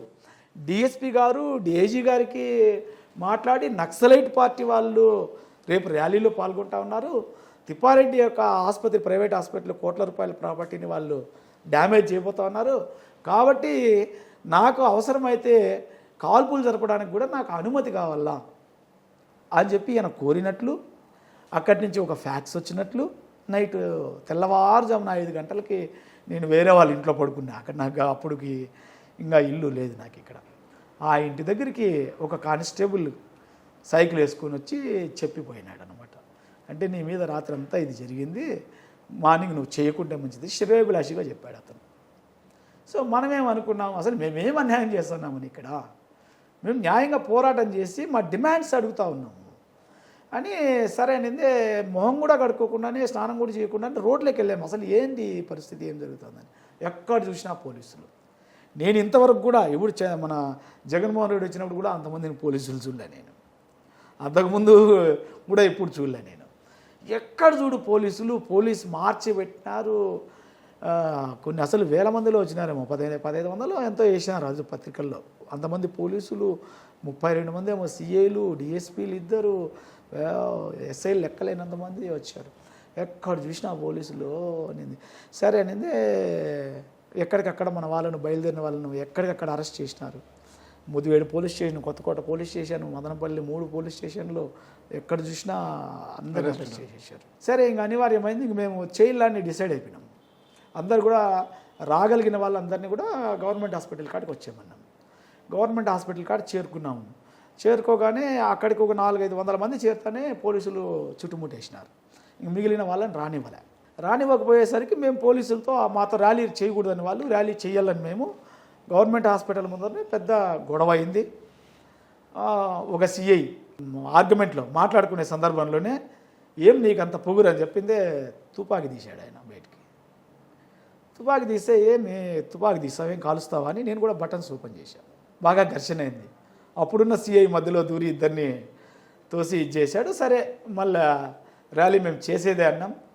అప్పుడు రోడ్డు మీదకి రాగానే పోలీసులు బాగా ఇది చేశారు. సరే ఒక డిఎస్పీ, పలమనేరు డిఎస్పీ అప్పుడు వచ్చి చర్చలకు వచ్చాడు. మదనపల్లి డిఎస్పీ చేయలేడు కాబట్టి ఆయన వచ్చి మీరు అన్నట్లు SC/ST యాక్ట్ కింద కన్వర్ట్ చేస్తాం కేసు 3 ఇది రీపోస్ట్ మార్టం చేయిస్తాం. తర్వాత వచ్చింది సిబిఐ ఎంక్వైరీకో, జ్యుడిషియల్ ఎంక్వైరీకో మేము కూడా అడుగుతాం. సో మీ డిమాండ్స్ అన్నీ కూడా మేము పరిష్కారం చేస్తాము, మీరు విత్డ్రా చేసుకోండి అజిటేషన్ అన్నారు. ఓకే సార్, ఇది నిజమైతే మీరు మీడియాకు చెప్పండి. మీడియాకు మీరు చెప్పిన తర్వాత మేము నమ్మితే మేము ఇక్కడి నుంచి సబ్ కలెక్టర్ ఆఫీస్ వరకు ర్యాలీగా వెళ్ళి ఇదే వినతి పత్రాన్ని అక్కడ ఇచ్చేసి అక్కడ మీరు మీడియాకు చెప్పండి, మేము విత్డ్రా చేసుకొని వచ్చేస్తామని చెప్పాము. ఆయన చెప్తాము మీడియాకు అని చెప్పి మాకు మోసం చేసి మా ర్యాలీ స్టార్ట్ చేసుకునే క్రమంలో ఒక్కొక్కరిని వెనక అంటే ర్యాలీ నుంచి బయటికి పంపించేస్తూ వచ్చినాం. అంటే కొంతమందినే మిగిలించుకొని వాళ్ళని ఏదో చేయాలనేటటువంటి ఒక ప్రయత్నం చేశారు. మల్లికార్జున సర్కిల్ కాటికి వచ్చాకే మాకు అర్థమైపోయింది. సో ఇదేదో జరుగుతుంది. మాకంటే ఎక్కువ మంది పోలీసులు ఉన్నారు. మా ముందర పోలీసులు, సైడ్లో పోలీసులు, వెనకల పోలీసులు. ఎవరిని లోపలికి రానిరు, లోపల నుంచి ఒకరొకరిని బయట పంపించేస్తున్నారు. అనివార్యమైంది. ఇంకా సరే ఓకే, ఇంకా మనము కొట్టాం తిప్పారెడ్డి హాస్పిటల్ ముందర, అంటే ఆర్టీసీ బస్ స్టాండ్ నుంచి అంబేద్కర్ సర్కిల్ మీదుగా పోవాలని. తిప్పారెడ్డి సార్తో ఏం మాట్లాడుకున్నారో, అది ఏం జరిగిందో తెలియదు. తిప్పారెడ్డి సార్ హాస్పిటల్ దగ్గరికి రాగానే లాఠీ చార్జ్ స్టార్ట్ చేశారు. విపరీతమైన లాఠీ చార్జ్, అంటే కసితో కొట్టినట్లు, ఏదో చెదరగొట్టినట్లు కాదు, లాఠీ చార్జ్ చేశారు. ఇంక నన్ను పట్టుకున్నారు. నన్ను పట్టుకొని స్పెషల్ పార్టీ వాళ్ళు పోలీసులు సంఖ్యల కింద వేసుకొని సుమారు 7-8 మంది నన్ను ఒక్కడనే చుట్టుముట్టి తీసుకెళ్ళి జీప్ ఎక్కిస్తూ ఉన్నారు. సో నాకు మార్నింగ్ వచ్చిన సమాచారం ఏంటంటే ఖచ్చితంగా నిన్ను పోలీసులు తీసుకెళ్ళినారంటే ఖచ్చితంగా నేను ఎన్కౌంటర్ చేస్తారు. రాత్రి ఆ స్థాయిలో మాట్లాడుకోవడం మేము విన్నాము. ఫ్యాక్ట్స్ కూడా వచ్చింది ఒకటి. సో చాలా జాగ్రత్తగా ఉండని చెప్పినారు. సో మనం కూడా ఏమైతే అది కానీ పబ్లిక్లోనే కానీ పోలీసులు తీసుకెళ్ళి జీప్ ఎక్కించిన తర్వాత ఏదైనా జరిగితే జనాలకు తెలియదు కదా. సరే ఏమైనా తేలిపోని అని చెప్పేసిందే. జీప్ ఎక్కే క్రమంలో ఒక మీడియా మిత్రుడే నన్ను తప్పించాడు అనమాట. తను ఏమన్నాడంటే ఎస్కేప్ అంటున్నాడు. పాపం కెమెరా ఇట్లా పెట్టుకొని ఎస్కేప్ అంటున్నాడు. సో అప్పుడు నేను ఏం చేశానంటే, పోలీసులు నన్ను ఇట్లా పట్టుకున్నారు కదా సంకల్ కింద చేయలేసుకొని, ఇట్లా జారి కిందకు పడ్డాను. జారి కిందకు పడితే వాళ్ళు పైన ఉన్నారో నేను కింద ఉన్నా. కింద నుంచి నేను రన్నింగ్ తీసుకునేసిందే. నేను రన్నింగ్లో మంచి 500 మీటర్స్లో కూడా ఫస్ట్ వచ్చిన జిల్లాలో నేను. అట్లా ఆ రోజు నేను పరిగెత్తా ఉంటే పబ్లిక్లో అంబేద్కర్ సర్కిల్ నుంచి నా వెంట సుమారు 30-40 మంది పోలీసులు పరిగెత్తా ఉన్నారు. అట్లా నేను 3 కిలోమీటర్స్ పరిగెత్తాను. ఇట్లా మానస హాస్పిటల్స్ అందులో నుంచి దూరి చెప్పులు కూడా తీసి పరిగెత్తా అంటే పోలీసులు ఎక్కడికక్కడ రాలిపోతున్నారు. సినిమాలాగా జరిగింది. ఒక సందులో ఇట్లా సందు ఒకటి ఆ పక్క ఈ పక్క అడుగులు పెట్టుకొని నేను అటు దూరం వెళ్ళిపోయా, వెనక్కి చూస్తే కాలువలో పడినారు పోలీసులు. సో అట్లా నేను ఇట్లా అశోక్ నగర్ తిరుక్కొని ఎస్టేట్ నుంచి మళ్ళీ తిరుక్కొని మళ్ళీ ఈ మీ సేవా కేంద్రం ఘాటికి వచ్చి ఇంకా పరిగెత్తలేక ఆడ తొట్టి మీ సేవా కేంద్రం తొట్టి భూమి లెవెల్కి ఉంటుంది. పైన తొట్టిలో నీళ్ళు పడుతూ ఉన్నాడు పిల్లగాడు కూడా. వాడికి దండం పెట్టి చెప్పొద్దని లోపలికి దిగేసి నీళ్ళలో ఉండిపోయినా. ఇంకా పట్టుకొని ఎన్కౌంటర్ అన్నా చేసుకుని ఏమన్నా చేసుకుని అక్కడెక్కడ ఎందుకు రోడ్డు పక్కన ఉంటా కదా అని చెప్పి ఉండిపోయినాను. సో పోలీసులు అంతలకలా వెతికినారు, ఎక్కడ నేను దొరకలేదని వెళ్ళిపోయినారు.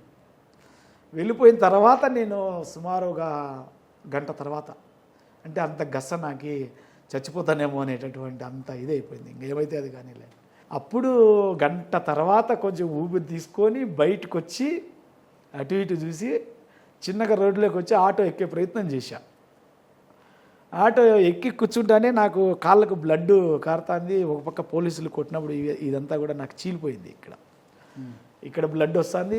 ఒంటి కాళ్ళతో పరిగెత్తినాను కాబట్టి ఇక్కడ బ్లడ్ వస్తుంది. ఆటో ఎక్కి నీళ్ళు వైపు బ్లడ్ పోతా అంటే ఆటో వాడు ముందుకు కదలకపోయేసరికి ఇంకా పోలీసులు చుట్టూరా తిరుగుతూ ఉన్నారు. ఇంకా ఆ ఒక్క ఈ ఒక్క ఎట్లా అనిందే అక్కడి నుంచి మళ్ళీ నేను ఒక సందులో ఆ వీధిలో వెళ్ళి అక్కడే ఒక ఆటో దొరికితే ఆటోలో ఎక్కి ఆ ఆటో వాడు ఎక్కించుకున్నాడు.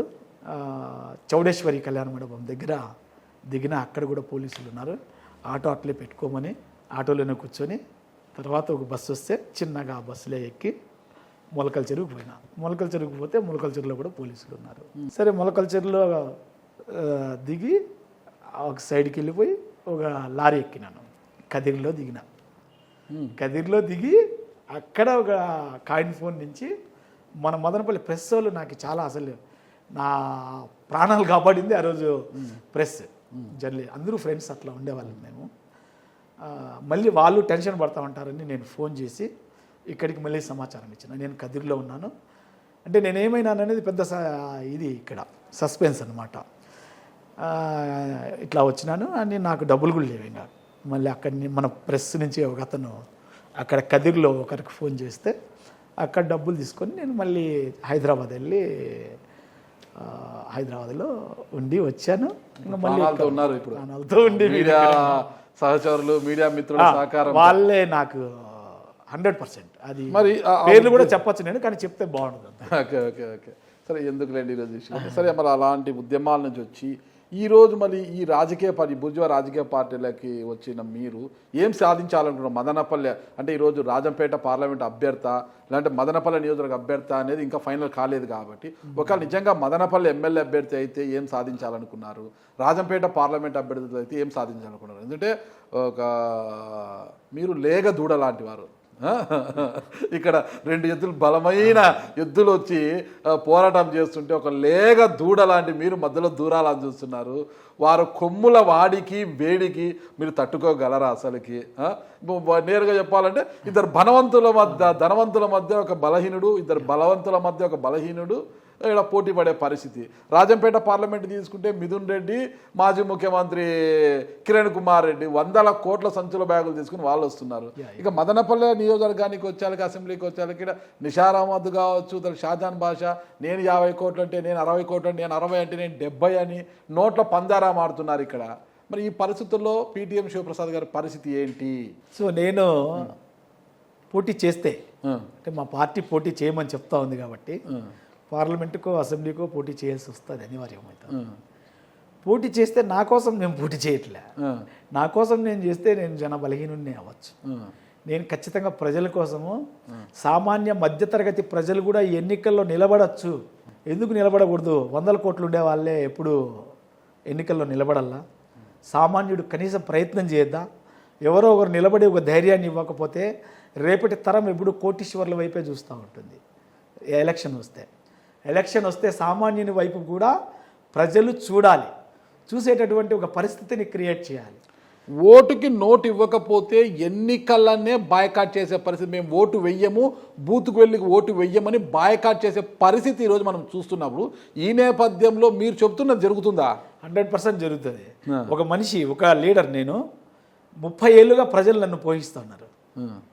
30 ఏళ్ళుగా నన్ను పోషిస్తా అంటే ప్రజలు ఇప్పుడు రేపు నేను ఎలక్షన్స్కి వెళ్తే నాకు వాళ్ళే డబ్బులు ఇచ్చి ఓట్లు వేస్తారు, నేను డబ్బులు ఇవ్వడం కాదు. ఓకే, నేను ఛాలెంజ్గా చెప్తా ఉన్నాను. అంటే మీ కుటుంబ పోషణకు సహకరించిన వాళ్ళు మిమ్మల్ని చట్టసభల్లోకి పంపించడానికి ఆ మీట నొక్కుతారా వచ్చి? 100% నొక్కుతారు సార్.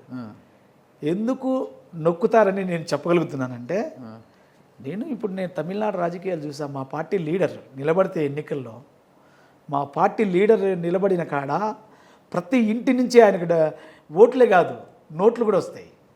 ఎలక్షన్స్లో ప్రచారం చేయడానికి నోట్లు కూడా ఇస్తారు, ఓట్లు కూడా వేస్తారు. ఇప్పుడు నిన్న చంద్రబాబు నాయుడు గారి మీటింగ్ జరిగింది. జనాలు తీసుకురావడానికి ఎంత డబ్బులు ఖర్చు పెట్టారో అడిగితే తెలుస్తుంది వాళ్ళకి. రేపు జగన్మోహన్ రెడ్డి గారు మేము సిద్ధం అంటారు, జనం సిద్ధంగా లేరు, మీరు డబ్బులు ఇచ్చే సిద్ధంగా తెచ్చుకుంటున్నారు వాళ్ళని.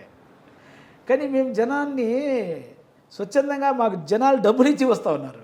సో రాజకీయాల్లో కూడా మార్పు వస్తుంది. ఎప్పుడు డబ్బులు ఇచ్చిన వాళ్ళకే ఓట్లు వేస్తారనేది లేదు. ఎందుకంటే తమిళనాడులో నేను ప్రత్యక్షంగా చూసా. మా పార్టీ 4 ఎమ్మెల్యేలు డబ్బులు లేకుండా గెలిచారు. సామాన్యులు, అతి సామాన్యులు, నాలాగా ఉద్యమాల నుంచి వచ్చిన వాళ్ళు గెలిచారు. గెలిచి వాళ్ళు ప్రజలకి ఎంతో సేవ చేస్తూ ఉన్నారు. వాళ్ళని ప్రజలు చాలా గుండెల్లో పెట్టుకున్నారు. అక్కడ పరిస్థితులు వాళ్ళకి అనుకూలించిండవచ్చును గాక, ఇక్కడ పిటిఎం శివప్రసాద్కి కలిసి వచ్చే అనుకూలించే అంశాలు ఏంటివి? నేను ప్రజలతో ఉన్నాను. నేను ఎప్పుడే కానీ ప్రజలకి ఇబ్బందికరమైన ఎట్లాంటి పరిస్థితుల్లోనూ నేను ఇన్వాల్వ్ అవ్వలేదు.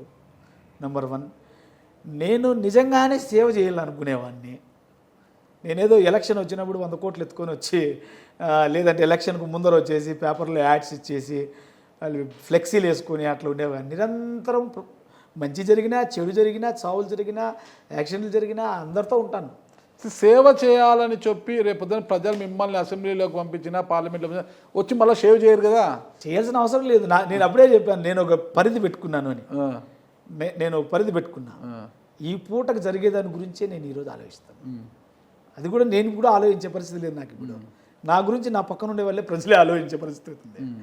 కాబట్టి నాకు ఇంకేం కావాలి? నేను పదవే కావాలని అనుకుంటే నేను ఏరే పార్టీలో దేంట్లోకి పోయినా నేను 35 ఏళ్ళుగా ఉద్యమాల్లో ఉన్నాను. ఇప్పుడు నిన్నలా మొన్న వచ్చిన వాళ్ళు కూడా ఎమ్మెల్యేలుగా, ఎంపీలుగా వెళ్ళిపోతూ ఉన్నారు. నేను కూడా ఏదో ఒక పార్టీకి భజన చేసి వెళ్ళిపోతే నాకు కూడా అద్భుతమైన పదవులు వస్తాయి.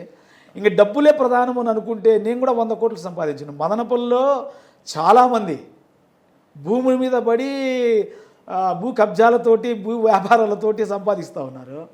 నేను వచ్చినప్పటికి మదనపల్లిలో చాలా భూములు ఫ్రీగా ఉన్నాయి. నేను కానీ ఆ పని చేసింటే నేను కూడా 100 కోట్లతో ఈరోజు రాజకీయాల్లోకి వచ్చిండొచ్చు. సో నాకు ఏరే వాళ్ళు విధించిన శిక్ష కాదు ఇది. నేను ఒక మెచ్యూరిటీ తోటి, నా పరిపూర్ణమైన జ్ఞానంతో నేను పెట్టుకున్నా. నేను సహజమైన ఒక చిన్న జీవనం. నేను ఇప్పుడు కూడా బాడుగి ఇంట్లో ఉన్నా. సొంత మీరు చాలా సహజమైన జీవనం సాగిస్తున్నారు.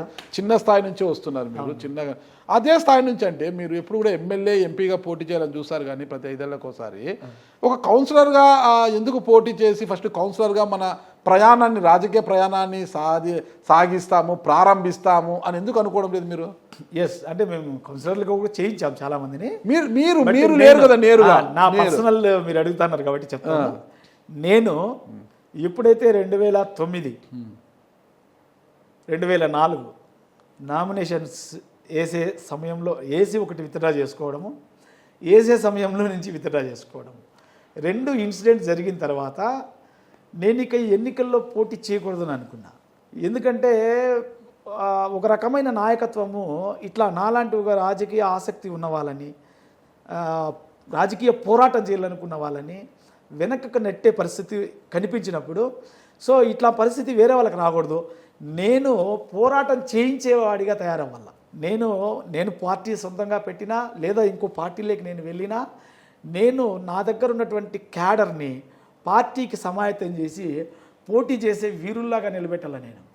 నేను పోటీ చేయకూడదు అని నేను అనుకున్నా, ఒక ప్రిన్సిపల్గా పెట్టుకున్నా. ఇప్పుడు కూడా మా లీడర్కి చెప్పిన, మా లీడర్ తిరుమావళవన్ గారికి చెప్పాను, అన్న నేను ఇట్లా ప్రిన్సిపల్ అనుకున్నా, నేను ఎన్నికల్లో మన వాళ్ళని నిలబెట్టి వాళ్ళ కోసం క్యాంపెయిన్ చేసి ఒక స్టార్ క్యాంపెయినర్గా ఉండాలని అనుకున్నాను, కానీ కంటెస్ట్ చేయాలని నేను లేను అని చెప్పి నేను చెప్పా. అందుకే నేను ఎప్పుడు కానీ సర్పంచ్లుగా, ఎంపీటీసీలుగా నేను ఎప్పుడు లేదు, కౌన్సిలర్లుగా నేను పోటీ చేయలే, ఇప్పుడు కూడా చేయలేని నాకు లేదు. పార్టీ ఆదేశిస్తే నేను చేయాల్సినటువంటి అనివార్యత వస్తుంది. సరే, పార్టీ ఆదేశించింది అనుకోండి, ఒకవేళ సరే పార్లమెంట్ వద్దు, అసెంబ్లీకే పోటీ చెయ్యి అని మీ పార్టీ ఆదేశిస్తే, మదనపల్లె నియోజకవర్గంలో ఇంతవరకు మీరు చూడని అభివృద్ధి ఏముంది, మీరు వస్తే ఏం చేయాలనుకుంటున్నారు, అసలు మీ విజన్లో ఏముంది? ఎస్, బాగా చెప్పారు సార్. అంటే మదనపల్లిలో అభివృద్ధి నేను చూడందంటే అసలు ఏమీ చూసే అవకాశమే లేదు ఇక్కడ. ఓకే, నేను వచ్చినప్పటికి మదనపల్లికి ఒక జ్యూస్ ఫ్యాక్టరీ ఆడ ఉండేది, ఈడ ఒక జ్యూస్ ఫ్యాక్టరీ ఉండేది. జ్యూస్ ఫ్యాక్టరీ కార్మిక యూనియన్లో నేను ఆ యూనియన్కి ఒక లీడర్గా మా సుదర్శన్ గారు నేను ఉండేవాళ్ళం, యమలా సుదర్శన్ గారు. వాళ్ళ కోసం పోరాటం చేసేవాళ్ళం. 1600 మంది కార్మికులు ఉండేవాళ్ళు అక్కడ. ఇటు వస్తే సిటిఎం మిల్లు సుమారు 5000 మంది అప్పుడు పని చేసేవాళ్ళు. కొన్ని రోజులకే తాళరెడ్డి ఫ్యాక్టరీ వచ్చింది, దాంట్లో కొన్ని వేల మంది పని చేసేవాళ్ళు. అంటే అప్పటికే అంటే 25 ఏళ్ళ వెనకాలనే మదనపల్లిలో చాలా అభివృద్ధి కనిపించేది, ఉపాధి ఉండేది ఇక్కడ. కానీ రాను సిటిఎం మిల్లు పోయింది ఈ రాజకీయాల వల్ల, మదనపల్లిలో జరిగిన రాజకీయాల వల్ల. జ్యూస్ ఫ్యాక్టరీ పోయింది, తాళరెడ్డి ఫ్యాక్టరీ పోయింది. కొత్త ఫ్యాక్టరీలు ఏమి భారీ పరిశ్రమలు మదనపల్లికి రాలే. చిన్న ఫ్లైఓవర్ కూడా లేదు మదనపల్లిలో. ఇప్పుడు కూడా ఎక్కువ వరద వచ్చిందనుకో ఈ దారి కాకపోతే ఇంకో దారిలో పోసినటువంటి పరిస్థితి. చిన్న బ్రిడ్జిలు కూడా నిర్మించలే. మదనపల్లి ఏం డెవలప్ అయిందని తిరోగమనంలో ఉంది మదనపల్లి అభివృద్ధి. ఏ ఎమ్మెల్యే గుండెల మీద చేసుకుని నేను అభివృద్ధి చేసినానని చెప్పండి. ఉపాధి అవకాశాలు పెంచినారా ఇక్కడ? ఉద్యోగ అవకాశాలు పెంచినారా ఇక్కడ? లేదా మదనపల్లిలో ఏమన్నా శాశ్వతమైన అభివృద్ధి ఏమన్నా ఉందా ఇక్కడ? ఏం లేదు. ఉన్న బీటీ కాలేజీని కూడా నిర్వీర్యం చేసి నాశనం చేసినారు. ఈరోజు ఆయనేమో మిథున్ రెడ్డి గారు దీన్ని యూనివర్సిటీ చేస్తామని. ఏం చేశారు? యూనివర్సిటీ అయిందా? ప్రజలు మీకు అవకాశం ఇస్తే మీరేం చేస్తారు సార్ మదనపల్లికి? ఖచ్చితంగా మదనపల్లి అనేది బెంగళూరుకి ఒక 1.5 ప్రయాణం దూరంలో ఉంది. 100 కిలోమీటర్లు. 100 కిలోమీటర్లు ఎయిర్పోర్ట్ నుంచి 1.5 ప్రయాణం. సిటీలోకి పోయే కంటే మదనపల్లికి వస్తే వాళ్ళకి బ్రహ్మాండమైన సౌకర్యం ఉంటుంది. మదనపల్లిని ఖచ్చితంగా మేము సమాఖ్యాంధ్ర మూవ్మెంట్ అప్పుడే చెప్పాము, మదనపల్లిని ఐటీ హబ్గా డిక్లేర్ చేయండి అని. అప్పుడు గవర్నమెంట్ అప్పుడు ఎలక్షన్స్ 2014 దాంట్లో మేనిఫెస్టోలో పెట్టాలని పార్టీలన్నీ డిమాండ్ చేశాం. నేను చెప్తాను ఖచ్చితంగా మా పార్టీ గెలిచినా గెలవకపోయినా మదనపల్లిని ఒక ఐటీ హబ్గా తయారు చేయాలనేటటువంటి ఒక డిమాండ్ తోటి మేము వెళ్తాం. ఇన్ కేస్ మదనపల్లి ప్రజలు కానీ అవకాశం ఇచ్చి చట్టసభలకు పోయాల్సిన అవసరం వచ్చింది అంటే ఖచ్చితంగా మదనపల్లి ఖచ్చితంగా ఒక ఐటీ హబ్గా తయారు చేస్తాం. దానికోసం నిరంతరం ఫైట్ చేస్తాం. చుట్టూరా భారీ పరిశ్రమలు, గతంలోనే ఒక వైభవం ఉండేది మదనపల్లికి, రెట్టింపు వైభవం వచ్చే విధంగా ఇక పారిశ్రామిక అభివృద్ధి జరిగే విధంగా మేము ఖచ్చితంగా నిర్ణయం తీసుకుంటాం. అదేవిధంగా మదనపల్లిలో రోడ్స్ ఎక్స్టెన్షన్ జరగాలి, ఫ్లైఓవర్స్ రావాలి, ఇక్కడ రకరకాల బ్రిడ్జెస్ నిర్మాణం జరగాలి, ఇవన్నీ కూడా జరగాలి. అవన్నీ జరిగే విధంగా చూస్తాం. అదేవిధంగా మదనపల్లి జిల్లా కావాలి. ముఖ్యంగా మదనపల్లి జిల్లా చేయకుండా వైసీపీ పార్టీ అన్యాయం చేసింది. ఇప్పుడు వచ్చి చంద్రబాబు నాయుడు గారిని మేము వస్తే జిల్లా చేస్తాం, ఆయన ఉన్నప్పుడే చేసిండొచ్చుగా. ఆయన ఉన్నప్పుడు ఏం అడ్డం ఉండింది? ఆయనే ముఖ్యమంత్రి ఉన్నాడుగా, అప్పుడు కూడా చేయలేదు కదా. లేదా అప్పుడున్న ఏమన్నా ప్రత్యేక ఏమన్నా ఆయన బీటీ కాలేజీని యూనివర్సిటీ చేసిండా, లేదంటే బీటీ కాలేజీని రివైవ్ చేసి దాన్ని ఏమన్నా పెద్దగా చేసిండా, లేకుంటే రకరకాల ఆయన ఐటీ మీద చాలా, అంటే హైదరాబాద్ నేను పెద్ద విశ్వనగరంగా తయారు చేశానని, ఐటీ హబ్గా చేశానని మాట్లాడుతూ ఉంటాడు కదా. మరి బెంగళూరుకి కూతవేటు దూరంలో ఉండే ఈ 1.5 ప్రయాణ దూరంలో ఉండే మదనపల్లిని ఏం అభివృద్ధి చేశారు చంద్రబాబు నాయుడు కూడా? ఏం చేయలేదు. ఇప్పుడు నేను మొన్న కూడా వచ్చాడు ఆయన, ఏం చేస్తానని చెప్పాడు. ఇక్కడ పర్టికులర్గా ఈ ఇష్యూని నేను క్లియర్ చేస్తాను, ఈ సమస్య చేస్తానని నేను చెప్పలా. మాట్లాడాడు, జిల్లా నేను వస్తే జిల్లా చేస్తానని చెప్పాడు. ఎట్లా చేస్తాడో ఒక హేతుబద్ధమైన ప్రక్రియ కూడా చెప్పలా. పక్కనే రాయచోటి వాళ్ళు అడిగారు, రాయచోటి మరుసటి రోజు స్టేట్మెంట్ ఇచ్చారు, అవును అప్పుడు రాయచోటి నేను చేస్తావు అని.